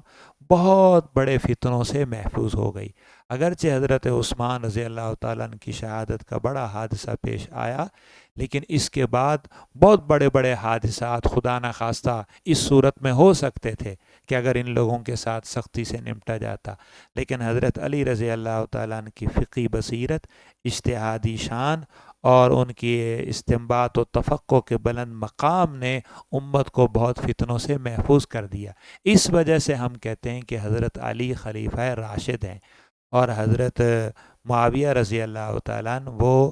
بادشاہ عادل ہیں، اور حضرت علی کا دور خلافت راشدہ میں داخل ہے، اور حضرت معاویہ کا دور حکومت عادلہ میں شامل ہے۔ لیکن خلیفہ راشد وہ جو مخصوص اصطلاح ہے، اس کے مصداق میں حضرت ابو بکر سے لے کر حضرت علی تک کا دور گرامی آتا ہے۔ فَاعْلَمُوا أَنَّ اللَّهَ غَفُورٌ رَحِيمٌ یا ایھا الذین آمنوا اتقوا اللہ، اصول کامیابی کا بیان۔ اور یوں بھی کہو بھئی، اہل کتاب کی شرارتوں کا اور نقض عہد کا بیان کرنے کے بعد اہل ایمان کو ترغیب و دعوت عمل کا بیان۔ پیچھے بتایا نا کہ کتبنا علی بنی اسرائیل، ہم نے بنی اسرائیل پر یہ احکام جاری کیے تھے، ناحق قتل نہیں کرنا، اور جہاں قتل ہو اس کی حد سزا بھی پوری دیانت کے ساتھ، بغیر کسی سفارش و رشوت کے اور بغیر کسی رعایت کیے جاری کرنا۔ لیکن انہوں نے اللہ کی حدود میں بھی زیادتیاں کیں، اور قتل ناحق والے حکم کو بھی پامال کیا، حتیٰ کہ انبیاء تک کو قتل کیا۔ تو اللہ تعالیٰ فرماتے ہیں، اے ایمان والو،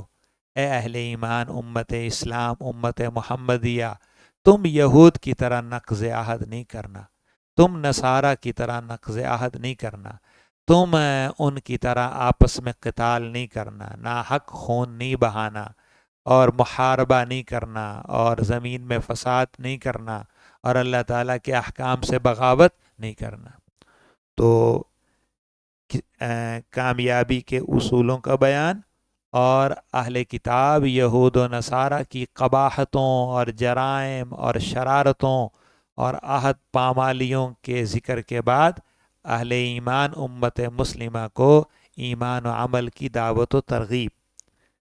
اے ایمان والو، کامیابی کے بنیادی اصولوں کو اپناؤ، اور وہ اس آیت میں 3 ذکر فرمائے گئے وہی۔ نمبر 1 تقوی، نمبر 2 ابتغاء وسیلہ، اور نمبر 3 جہاد فی سبیل اللہ۔ اے ایمان والو، اتقوا اللہ، اللہ تعالیٰ سے ڈرو۔ اتقوا اللہ بترک المعاصی ولا تؤذوا عباد اللہ۔ اے ایمان والو، اللہ سے ڈرو، یعنی ڈر کر گناہوں کو چھوڑ دو۔ اور تقوی کی ابتدائی شکل یہ ہے کہ مسلمانوں کو یا کسی کو بھی ایذا مت دو۔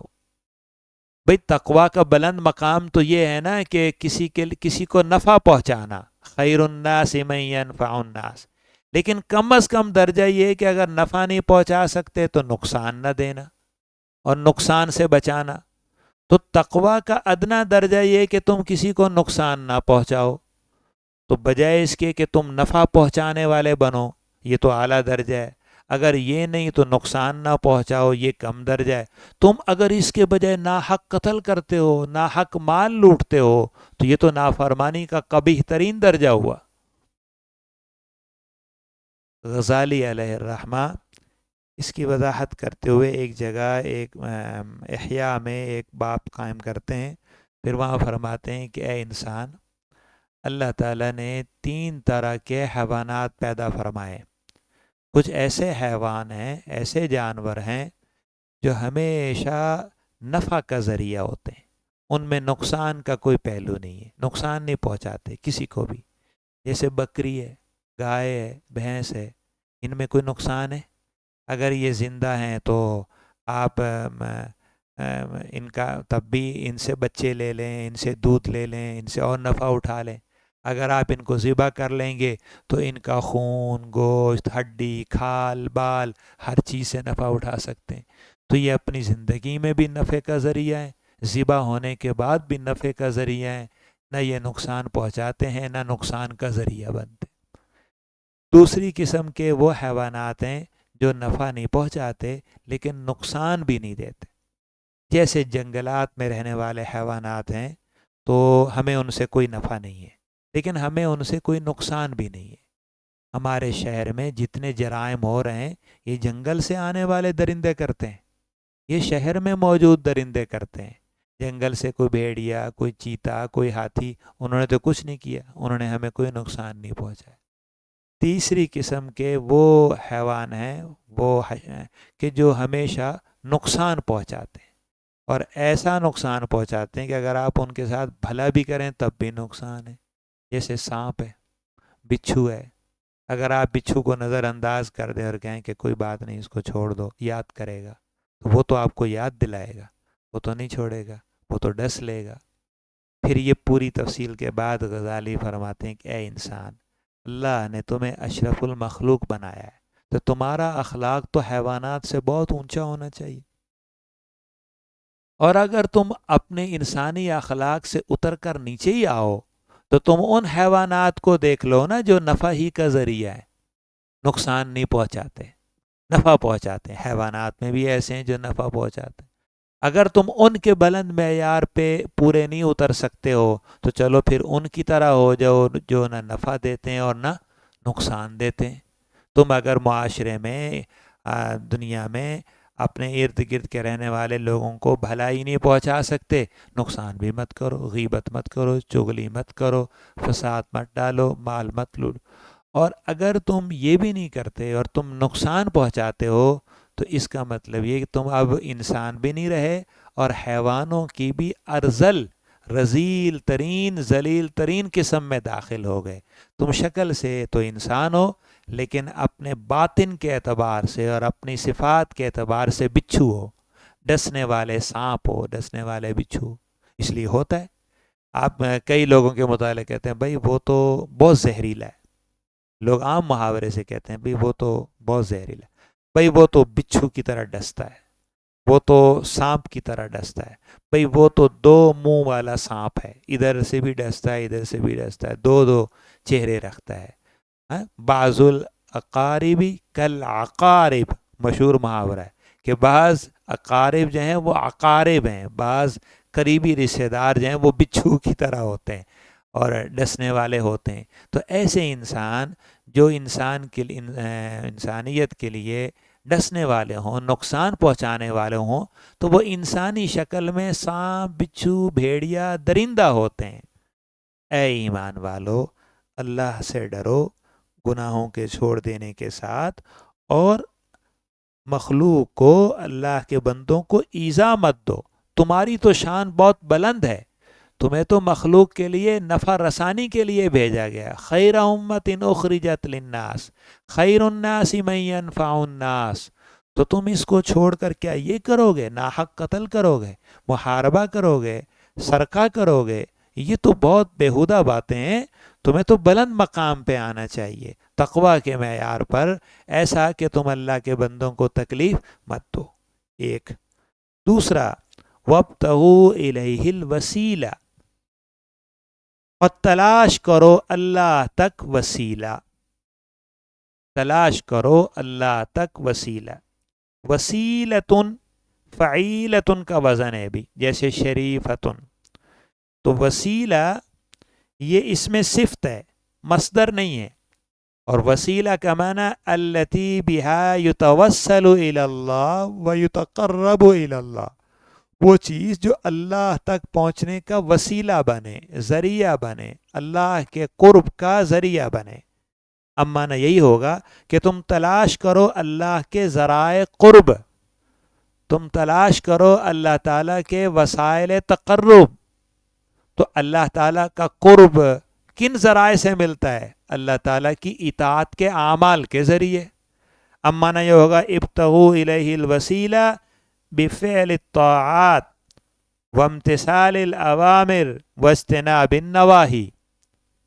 کہ اللہ تعالیٰ نے جن باتوں کا حکم دیا ہے ان کو کر کے، اور جن کاموں کو منع کیا ان سے بچ کے، اللہ تعالیٰ کی فرما برداری کے جو اعمال ہیں وہ اعمال ذریعہ قرب الہی ہیں، وہ اعمال وسیلہ مغفرت اور وسیلہ نجات اور وسیلہ تقرب ہیں. تو تم ہر وہ ذریعہ ڈھونڈو کہ جس ذریعے سے تم اللہ کے قریب ہو جاؤ. اتباع شریعت. یہ جو بات ہم نے عرض کی ہے، یہی اس آیت کی اور اس لفظ کی بے غبار صاف تشریح ہے. کیونکہ لفظ وسیلہ عربی کے اندر اور معنوں میں، اور ہمارے اس موجودہ عرف میں اور معنوں میں ہو گیا.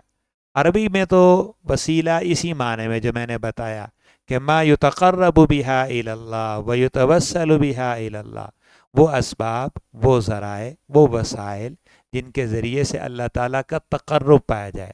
ظاہر ہے جب تقرب مقصود ہوگا تو محبت بھی مقصود ہوگی، اور ساتھ ساتھ جو ہے وہ رغبت بھی مطلوب ہوگی. جب آپ کسی ذریعے سے کسی کے قریب ہوں گے، گویا اسی ذریعے سے اس کی محبت پائیں گے، اسی ذریعے سے اس کی رغبت پائیں گے. تو تم وہ کام کرو کہ جن سے اللہ کے قریب ہو جاؤ، وہ کام کرو جن سے تم اللہ کے محبوب ہو جاؤ، اور وہ کام کرو جن سے تم کو اللہ سے تعلق بڑھ جائے. تعلق باللہ کے حصول والے اعمال، محبت الہی کو بڑھانے والے اعمال، اور اللہ تعالیٰ کے تقرب کو حاصل کرنے والے اعمال کرو. اعمال صالحہ کی ترغیب ہوئی. ویسے حدیث شریف میں یہ وارد ہوا کہ جنت میں ایک بلند مقام ہے، اور اس کو مقام وسیلہ کہتے ہیں، اور وہ اللہ تعالیٰ نے ایک ہی بندے کو دینا ہے، اور مجھے امید ہے کہ وہ اللہ تعالیٰ مجھے عطا فرمائیں گے. تم لوگ اس میں میرے لیے دعا کر لو. تو اللہ تعالیٰ نے حضور صلی اللہ علیہ وسلم کو وہ مقام وسیلہ، مقام بلند، جنت کا مقام تقرب عطا فرمانا ہے. ہمیں آپ صلی اللہ علیہ وسلم نے یہ حکم دیا کہ تم جب بھی اذان کے بعد دعا مانگو تو اس میں میرے لیے یہ بھی دعا مانگ لو کہ یا اللہ ہمارے نبی کو وہ مقام عطا فرمائیے. تو اللہ تعالیٰ نے وہ مجھے عطا فرمانے کا وعدہ کیا ہے. میں انشاءاللہ اس کا مستحق ہوں، لیکن تمہاری طرف سے ایک عمل یہ بھی ہو جائے گا کہ تم دعا کے ذریعے شریک ہو جاؤ گے، تو جب وہ مقام وسیلہ اور مقام شفاعت مجھے حاصل ہوگا تو میں انشاءاللہ تمہاری شفاعت کروں گا۔ جیسے حدیث شریف میں اذان کے بعد جو دعا بتائی گئی ہے، رب هذه الدعوة التامة والصلاة القائمة آت محمدا الوسیلہ والفضیلہ۔ یہ جو بعض جگہوں پر آپ اضافہ سنتے ہیں والدرجۃ الرفیع، یہ احادیث کے اندر کسی بھی حدیث میں وارد نہیں ہے۔ تو جو مسنون دعا حدیث میں وارد ہوئی ہے ان صیغوں پر اکتفا کیا جائے، اور جو الفاظ نبی کریم صلی اللہ علیہ وسلم کی زبان مبارک سے منقول ہوئے ہیں انہی پر اکتفا کیا جائے، تو یہ بہتر ہے بنسبت اس کے کہ اپنی طرف سے کچھ الفاظ کو بڑھایا جائے، اگرچہ وہ بامعنی ہی ہوں، کیونکہ حدیث میں جو الفاظ آئے ہیں اس میں ورزقنا شفاعتہ یوم القیامہ کے لفظ بھی نہیں ہے۔ اگرچہ آپ صلی اللہ علیہ وسلم کی شفاعت طلب کرنا ایک امر محمود ہے، لیکن اس مسنون دعا کو اگر اسی حالت پہ رکھا جائے جس طرح آپ صلی اللہ علیہ وسلم نے تلقین و تعلیم کی اور سکھائی ہے، یہ زیادہ اولا ہے۔ بہرحال آپ صلی اللہ علیہ وسلم کے لیے دعائے وسیلہ کرنا وہ ایک الگ بات ہے، اس کا بھی اس آیت سے کوئی تعلق نہیں ہے۔ تیسری چیز یہاں ہمارے ہاں مشہور ہے کہ بزرگان دین کا وسیلہ پکڑنا اور توسل بالصالحین کرنا اور نیک لوگوں کے وسیلے سے اور ان کے ذریعے سے دعا مانگنا۔ تو حقیقت یہ کہ آیت سے اس مسئلے کا کوئی تعلق نہیں ہے، مفسرین نے بھی صاف لکھا ہے۔ ہاں البتہ وہ مسئلہ اپنی جگہ پر دیگر دلائل کے ساتھ ثابت ہے اور اس کی کچھ تفصیلات ہیں۔ خلاصہ اس کا یہ ہے کہ اس کی 3 صورتیں ہیں۔ ایک صورت تو یہ ہے کہ بلکہ اس سے پہلے یوں سمجھ لیجئے کہ وسیلہ کی 2 شکل ہیں، وسیلہ دے کر دعا کرنے کی 2 شکلیں، ایک ہے توسل بالاعمال اور دوسرا ہے توسل بالذوات۔ توسل بالاعمال کا مطلب یہ کہ انسان اپنے کسی نیک عمل کا جو اس کی نگاہ میں اچھا ہو اور اللہ ہی کے لیے کیا گیا ہو اور وہ اس کو اس قابل سمجھتا ہو کہ یہ اللہ کے لیے ہے پرخلوص، اس کو اللہ کی بارگاہ میں پیش کر کے اس کا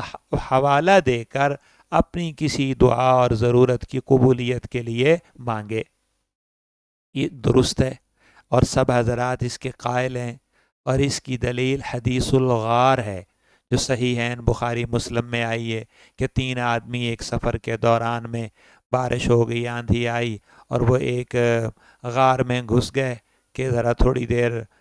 بارش سے بچنے کے لیے رک جائیں۔ اتنے میں ایک چٹان آئی اور غار کے منہ پر وہ بند ہو گئی چٹان، اور وہ غار کے اندر بند ہو کر رہ گئے۔ تو ان میں سے پریشانی میں انہوں نے کہا کہ اب اس کی کوئی شکل نہیں ہے، تو آپس میں ان میں سے ایک نے کہا کہ تم میں سے کسی نے زندگی میں کوئی ایسا عمل کیا ہے جو اللہ ہی کے لیے کیا ہو اور اس کو اللہ کے سامنے پیش کر سکتا ہو، تو اس کا حوالہ دے کر دعا کرو۔ تو ان 3 میں سے ہر ایک نے اپنا اپنا ایک عمل اللہ تعالیٰ کے سامنے پیش کر کے دعا کی کہ یا اللہ یہ عمل آپ ہی کی خاطر تھا اور آپ جانتے ہیں کہ یہ آپ ہی کی خاطر تھا، اور کسی کوئی اور کو یہ معلوم بھی نہیں، اگر یہ آپ کے لیے ہوا ہے تو آپ ہمیں اس مصیبت سے نجات دے دیں۔ تو وہ چٹان کچھ کھل گئی۔ پھر دوسرے کے دعا پر خلاصہ یہ کہ اس دعا میں ان تینوں حضرات نے اپنے نیک عمل کو اللہ تعالیٰ کے حضور دعا میں مزید قبولیت کے لیے ایک ذریعہ کے طور پر پیش کیا۔ یہ جائز ہے، اس حدیث کی بنا پر اہل سنہ کے تمام اہل علم کا اتفاق ہے۔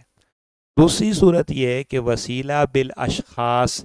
اور بالذوات، کسی شخصیت اور کسی ذات اور کسی انسان کا حوالہ دے کر اس کا وسیلہ پکڑ کر توسل کرتے ہوئے دعا مانگنا۔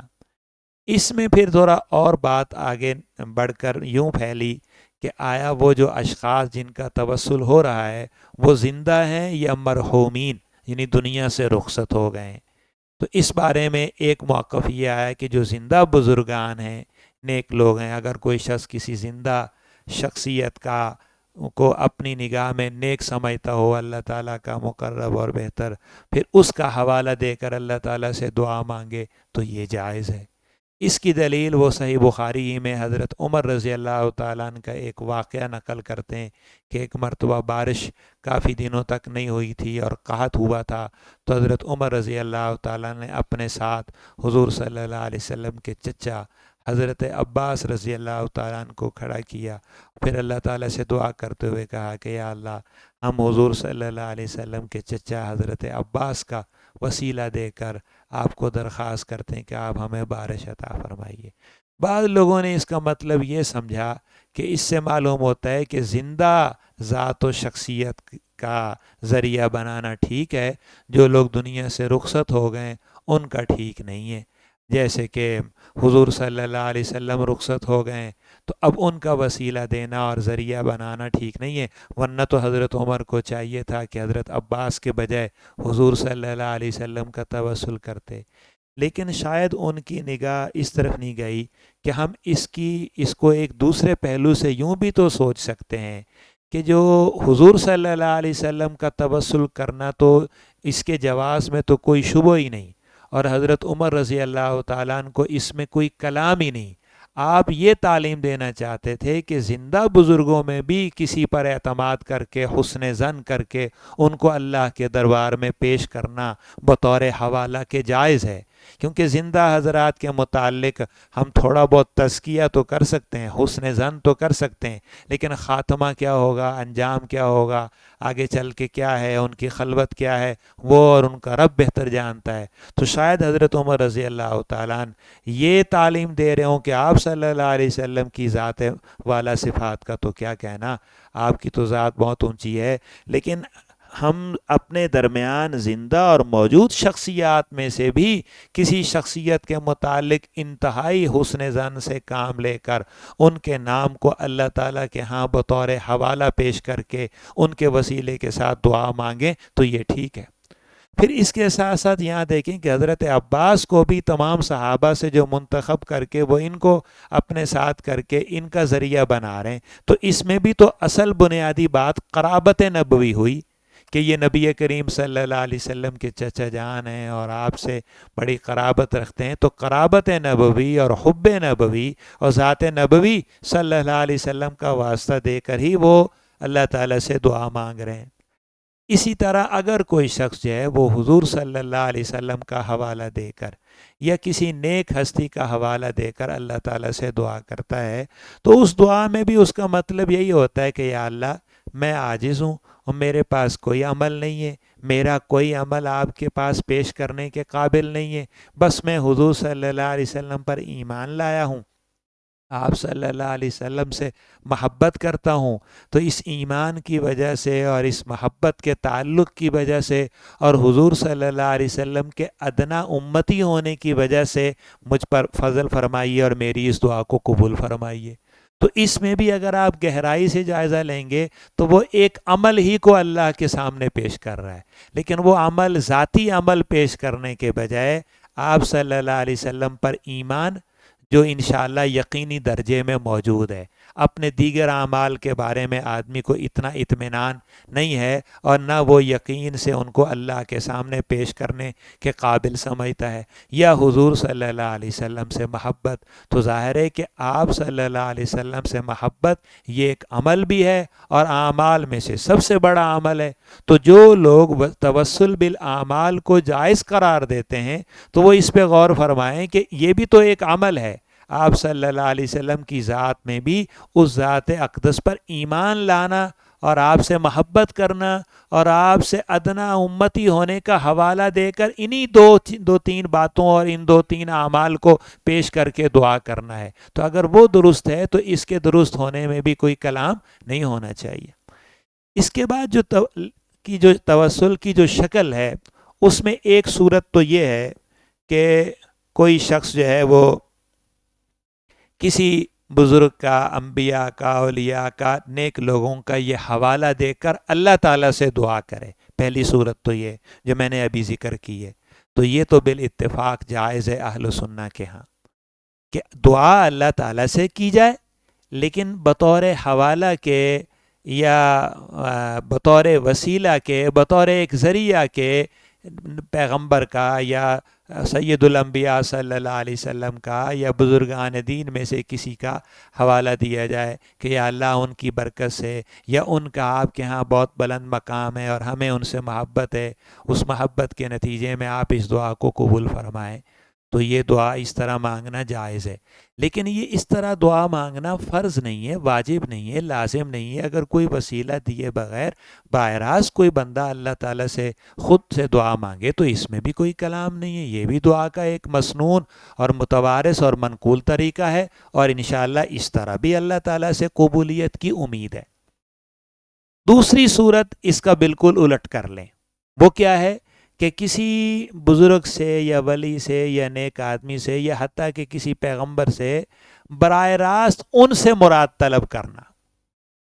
یعنی ایک تو ہے نا پہلی صورت کے دعا اللہ سے طلب کرنا، مراد اللہ سے مانگنا اور ان کا وسیلہ پکڑنا۔ دوسری صورت کیا ہے کہ براہ راست انہی سے دعا مانگنا، براہ راست انہی سے طلب کرنا، اور اعتقاد بھی یہی رکھنا کہ میری تو اللہ تعالیٰ جلدی نہیں سنیں گے یا قبولیت میں تاخیر ہوگی، یہ حضرات تو فوراً میری دعا کو قبول کر لیں گے اور میرا کام ہوتا جائے گا۔ تو ظاہر ہے کہ یہ چیز جو ہے یہ تو شرک ہی کی ایک شکل ہے، کیونکہ دعا عبادت ہے۔ الدعاء هو العبادہ، الدعاء مخ العبادہ، اور اس عبادت کو غیر اللہ کی طرف موڑ دینا اور براہ راست ان سے طلب کرنا، جیسے کہ یہ باعث جاہل نادان عوام جو ہے وہ کہا کرتے ہیں کہ بھئی یا معین الدین چشتی لگا دے پار کشتی، یا بہاء الحق بیڑا دھک، المدد یا غوث اعظم۔ یا اللہ والوں کے بزرگان دین کے مزارات پر اور قبور پر جو جاہل لوگ جس طرح جا کے خود انہی سے مانگ رہے ہوتے ہیں، انہی پر چڑھاوے چڑھا رہے ہوتے ہیں، نیازیں کر رہے ہوتے ہیں، چادریں بدل رہے ہوتے ہیں، براہ راست ان سے مانگ رہے ہوتے ہیں، ظاہر ہے کہ یہ تو وسیلے کی وہ شکل ہے جس کا جائز ہونا تو دور کی بات ہے، یہ تو آدمی کو شرک میں لے جاتی ہے اور کفر کے قریب کر دیتی ہے، اور اگر کفر نہیں تو یہ فسق میں سے، گناہوں میں سے بہت بڑا گناہ ہے کہ دعا جیسے عمل کو اور مراد مانگنے جیسے عمل کو اللہ تعالیٰ کے بجائے کسی بندے کی طرف موڑ دیا جائے اور اسی سے اپنی حاجت براری کی جائے اور اسی سے امید رکھی جائے کہ غوث اعظم آ کر مدد فرمائیں گے یا خواجہ غریب نواز اس طرح براہ راست یہ کام کر دیں گے۔ ان لوگوں کو اصل میں غلط فہمی دو وجہ سے ہوئی۔ ایک تو اس وجہ سے ہوئی کہ انہوں نے اللہ تعالیٰ کی ذات والا صفات کو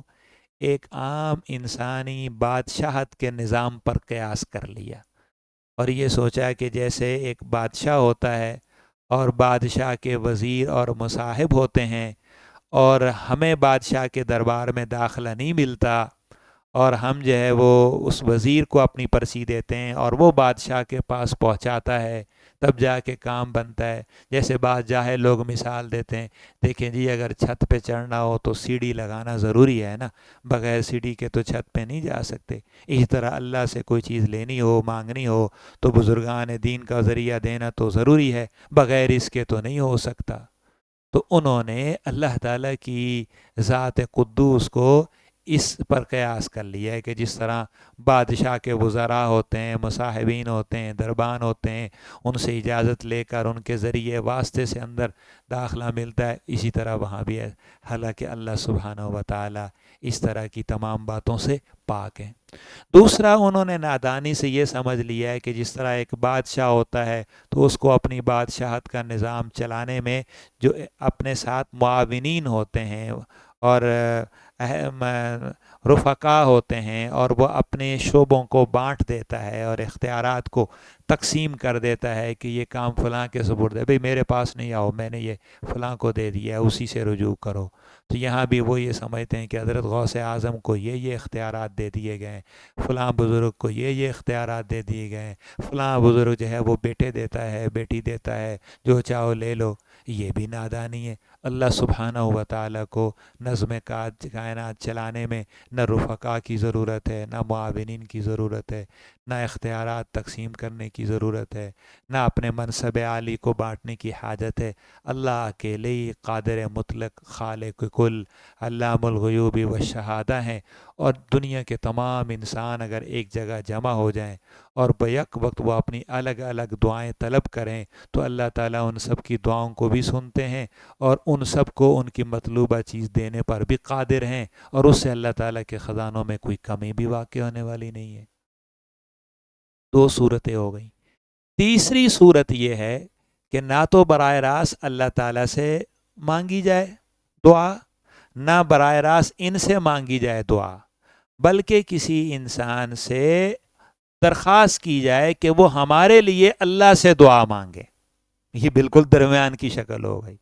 پہلی شکل کیا تھی کہ براہ راست اللہ تعالیٰ سے مانگنا اور ان کو ذریعہ بنانا، یہ تو درست ہو گیا۔ دوسری شکل کیا تھی کہ بھئی براہ راست ان سے مانگنا، یہ تو بالکل غلط ہو گیا۔ تیسری صورت کیا ہے کہ ان سے کہنا کہ یہ اللہ سے ہمارے لیے مانگ دیں، دعا کر دیں۔ تو آپ جانتے ہیں کہ زندہ جو بزرگان ہیں ان کے متعلق تو ہمیشہ سے یہ مسنون طریقہ ہے، ہم اپنے اساتذہ اور مشائخ اور بزرگوں کے پاس جاتے ہیں، ہم کہتے ہیں حضرت دعاؤں میں یاد رکھیے گا، استاد صاحب دعا فرمائیے گا، تو اپنے بڑوں سے، اپنے بزرگوں سے دعا کی درخواست کرنا کہ وہ ہمارے لیے اللہ سے دعا کریں، یہ بالکل درست ہے۔ البتہ جو لوگ دنیا سے رخصت ہو گئے ہیں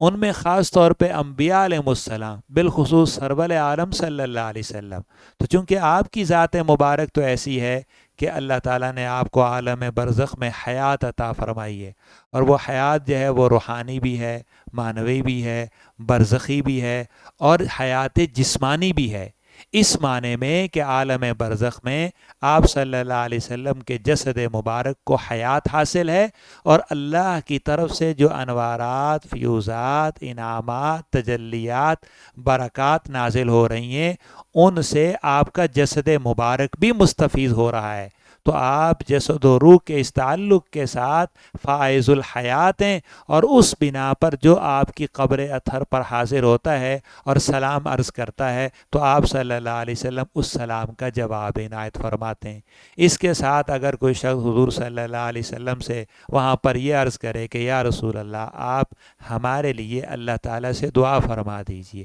آپ ہمارے لیے ہماری اللہ تعالیٰ سے سفارش کر دیجئے، تو آپ صلی اللہ علیہ وسلم سے طلب شفاعت کی درخواست کرنا یہ بھی بالاتفاق جائز ہے۔ اہل سنہ میں سے کسی ایک شخص کو بھی اس میں کلام نہیں ہے۔ لیکن انبیاء کے علاوہ باقی جو مرحومین ہیں ان کا معاملہ یہ ہے کہ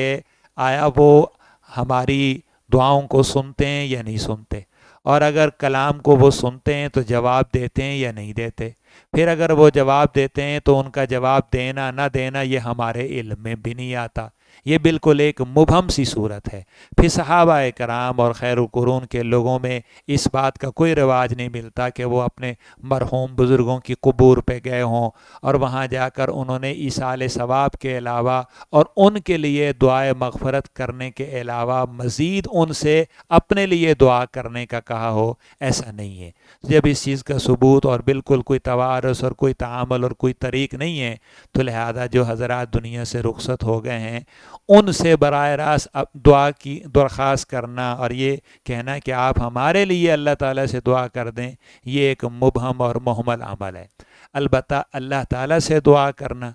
یہ تو دعا ہی کا اصل طریق ہے، اور اللہ تعالیٰ سے دعا کرنے میں ان میں سے کسی کا نام ذکر کرنا کہ یا اللہ ان کی برکت سے یا ان کے طفیل سے یا ان کے وسیلے سے یا ان کی محبت سے اور یا ان سے ادنا تعلق ہونے کی برکت سے میری دعا کو یا اللہ آپ قبول فرمائیے، تو یہ دعا تو اللہ تعالیٰ سے ہوئی اور مناجات ہوئی، یہاں صرف اس کو ایک بہانہ کے طور پہ اختیار کیا ہے، جیسے آدمی اپنے عمل کو بطور بہانہ پیش کرتا ہے، تو یہ تو عبدیت اور تواضع کے زیادہ قریب ہے کہ آدمی اپنے کسی عمل کو اس لائق نہیں سمجھتا کہ اللہ تعالیٰ کے حضور پیش کرے، صرف حضور صلی اللہ علیہ وسلم پر ایمان و محبت کی پونجی کو ہی بڑی عظیم دولت سمجھ کر اسی کو اللہ تعالیٰ کے حضور حوالہ دینے کا ایک ہیلہ استعمال کرتا ہے۔ تو امید ہے کہ یہ اقرب الاجابات اور اسرع بالقبولیہ ہوگا۔ یہ ہے حضرات اس بحث کا آسان اور مختصر اور معتدل خلاصہ۔ ابتغوا الیہ الوسیلہ وجاہدوا فی سبیلہ، اور جہاد کرو اللہ کے رستے میں، جاہدوا بالنفس والمال واللسان والقلم والسیف والسنان، جہاد کی جتنی شاخیں ہیں، جتنے شعبے ہیں، جتنے طریقے ہیں، بجمیع انواعی جہاد کرو۔ یعنی دیکھو کتنا خوبصورت مضمون ہے، یہ دیکھو ان یہود کی طرح نہ ہو جانا، اذهب انت وربک فقاتلا، بلکہ جہاد فی سبیل اللہ کرنا۔ اور دیکھو ان یہود کی طرح نہ ہو جانا کہ قتل ناحق کرنا اور انسانیت کو نقصان پہنچانا، بلکہ اتقوا اللہ۔ اور دیکھو ان یہود کی طرح نہ ہو جانا کہ نسب پرستی میں اور آبا پرستی میں مبتلا ہو جانا، اور نحن ابناء اللہ واحباؤ کے نعرے لگانا، اور پدرم سلطان بود پہ فخر کرنا، اور انبیاء کی اولاد ہونے پر اور بزرگوں کی اولاد ہونے پر غرور کرنا، یہ نہیں، بلکہ ابتغوا الیہ الوسیلہ، اللہ تک تقرب کے ذرائع اور اعمال صالحہ اختیار کرنا۔ تو اے امت اسلام، تم اپنے نسب پہ تفاخر کے بجائے اعمال صالحہ میں خوب خوب ابتغاء اور اہتمام کرنا، اور تم ان کی طرح بزدلی اور جبن دکھانے کے بجائے جاہدوا فی سبیلی پہ عمل کرنا، اور تم ان کی طرح ان کثیرا منہم بعد ذلک فی الارض لمسرفون کی طرح کے بجائے اتقوا اللہ، گناہوں کے ترک کرنے میں اور اللہ کے بندوں کو ایذا نہ پہنچانے میں اللہ کے ڈر سے کام لینا۔ اگر یہ کیا تم ہمیشہ ان ملعونین پہ غالب رہو گے، تم ہمیشہ ان یہود پہ بالخصوص اور باقی تمام اقوام عالم پہ بالعموم تمہیں کو غلبہ حاصل ہوگا، تمہیں کا ستارہ ہمیشہ قائم رہے گا، تمہیں کو حاکمیت اور قیادت اور سیادت حاصل رہے گی۔ اللہ تعالیٰ کے ہاں عروج و اقبال پانے کے یہ بنیادی اصول ہیں، اگر تم ان کو اپنا لو تو تمہیں انشاءاللہ ہمیشہ کے لیے غلبہ اور فتح اور کامیابی ہے۔ لعلکم تفلحون، تاکہ تم کامیاب ہو جاؤ۔ بھئی لعل کا معنی ہوتا ہے شاید، لعل زید عطا، شاید زید آیا ہے، لعل ترجی کے لیے آتا ہے۔ سیبوے کا ایک بڑا اچھا قول ہے، لعل و عسا حرفا ترجن وفی القرآن من اللہ واجب۔ لعل اور عسا عربی کے اندر دونوں حرف ترجی ہیں، ترجی کا معنی امید دلانے کے لیے، لیکن آپ کو پتہ ہے کہ جب بڑا مہربان آدمی امید دلاتا ہے تو وہ امید یقین کے درجے میں ہوتی کہ ایسا ہو جائے گا۔ تو اللہ جل جلالہ جب امید دلا دیتے ہیں تو امید کو توڑتے نہیں ہیں، وہ کر ہی دیتے ہیں، گویا وہ چیز واجب ہوتی ہے۔ لیکن واجب ہونے کا یہ معنی نہیں کہ اللہ پر لازم ہو گئی ہے، بلکہ اللہ تعالیٰ نے علی سبیل التفضل والامتنان، مہربانی کرتے ہوئے، نظر کرم کرتے ہوئے اپنے اوپر خود سے لازم کر لیا ہے، انشاءاللہ یہ ہوگا۔ تو یہ نہیں معنی ہوگا شاید کہ تم کام ہو جاؤ، بلکہ تم کامیاب ہو جاؤ۔ لعلکم تفلحون، یقین ہے، واجب ہے، لازم ہے کہ اللہ تعالیٰ تمہیں فلاح سے سرفراز فرمائیں گے۔ ان الذین کفروا لو ان لهم ما فی الارض جمیعا، بے شک وہ لوگ جنہوں نے کفر کیا، انجام کفر کا بیان ہے بھئی، تخویف اخروی کا بیان ہے، اور جاہلیت کی ایک بڑی تردید کا بیان ہے۔ اصل میں جاہل اقوام، بالخصوص آسمانی مذہب میں بھی جہالت کا شکار ہونے والی اقوام نے جیسے اللہ تعالیٰ کی توحید کے مبارک عقیدہ کو غارت کر کے طرح طرح کے شرک کا ارتکاب کر لیا تھا، کسی کو اللہ کا بیٹا اور کسی کو اللہ کی بیٹیاں اور طرح طرح سے نسب قائم کر دیے تھے، اسی طرح رسالت کے عقیدے میں بھی انہوں نے طرح طرح سے خرابیاں پیدا کر دی تھیں، اسی طرح انہوں نے عقیدہ آخرت میں بھی بہت سی رسوم باطلہ داخل کر دی تھیں، بہت سے فاسد خیالات ڈال دیے تھے، اور آخرت کے متعلق ان کا ایک اعتقاد یہ تھا کہ وہاں رشوت بھی چل جاتی ہے، وہاں مالی فدیہ بھی چل جاتا ہے، وہاں کفارہ بھی چل جاتا ہے، وہاں اللہ کی اجازت کے بغیر کوئی بندہ اپنی بات پہ اڑ جائے تو وہ سفارش بھی کرا لیتا ہے، جیسے دنیا میں ہوتا ہے ایک آدمی ایک کام کرنا نہیں چاہتا لیکن دوسرا آ کے بیٹھ جاتا ہے تو وہ کہتا ہے میں نے کرنا تو نہیں تھا، بس میں مجبور ہو گیا ہوں، تو آپ آ گئے اور آپ نے کہہ دیا ہے۔ تو ان کے یہ اعتقادات ہے کہ اللہ تعالیٰ کے ہاں جبری سفارش چل جائے گی،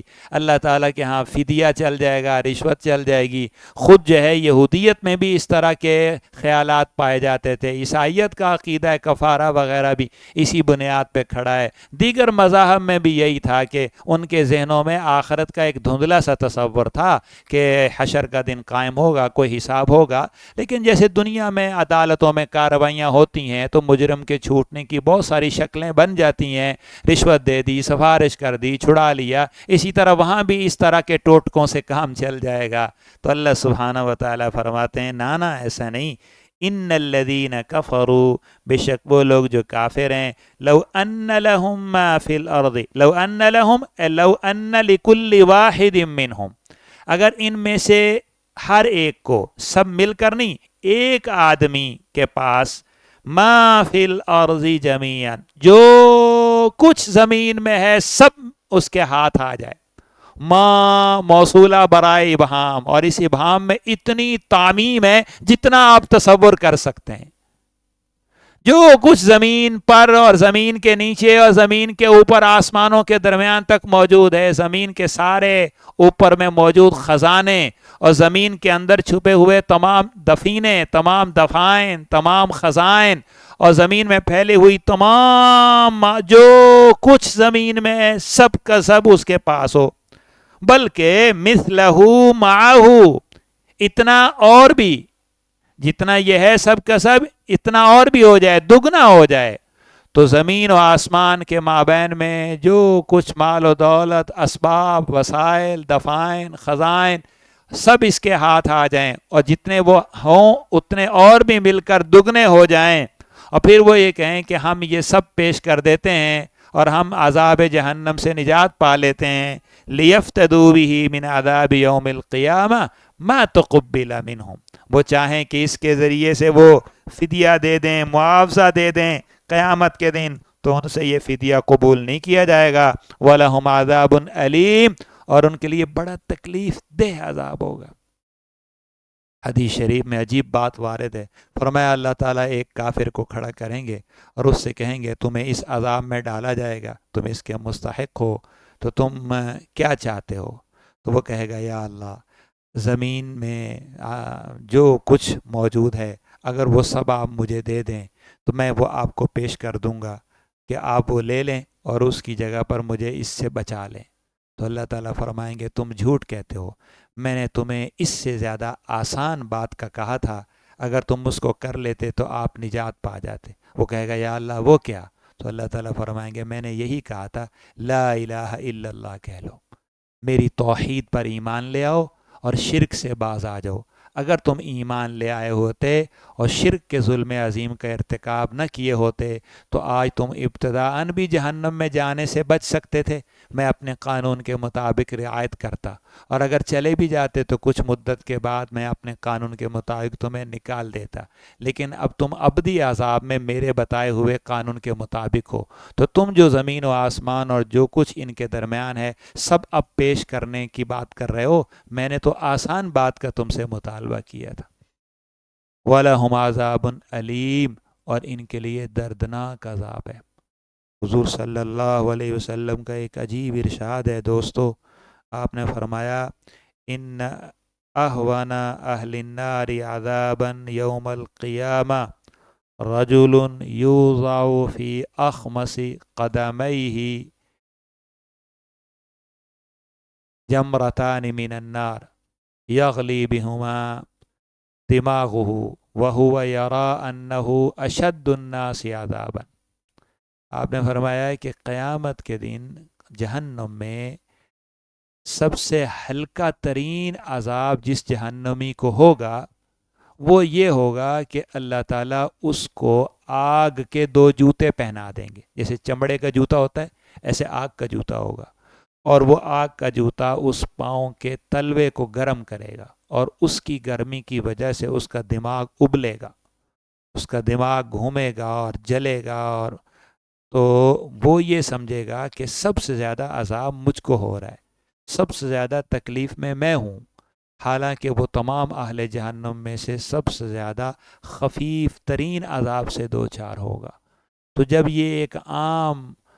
فاسق کے عذاب کی یہ حالت ہے، تو ان کے لیے وَلَهُمْ عَذَابٌ علیم میں عذاب علیم کا آپ اندازہ فرمائیں کہ اس کی کیا نوعیت ہوگی۔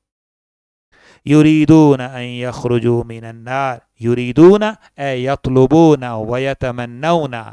بڑی کوشش کریں گے، بڑی تمنا اور خواہش کریں گے کہ اس آگ سے نکل جائیں، وما هم بخارجین منها، مگر اس سے کبھی نکلنے والے نہیں، وَلَهُمْ عَذَابٌ مقیم، مقیم اے دائم و مستقل لا زوال عنها، اور ان کے لیے ابدی، دائمی، مستقل، ہمیشہ کا عذاب ہوگا۔ اللہ تعالی ہماری اس سے حفاظت فرمائے۔ سبحانک اللہم و بحمدک، بسم اللہ الرحمن الرحیم، الحمد للہ۔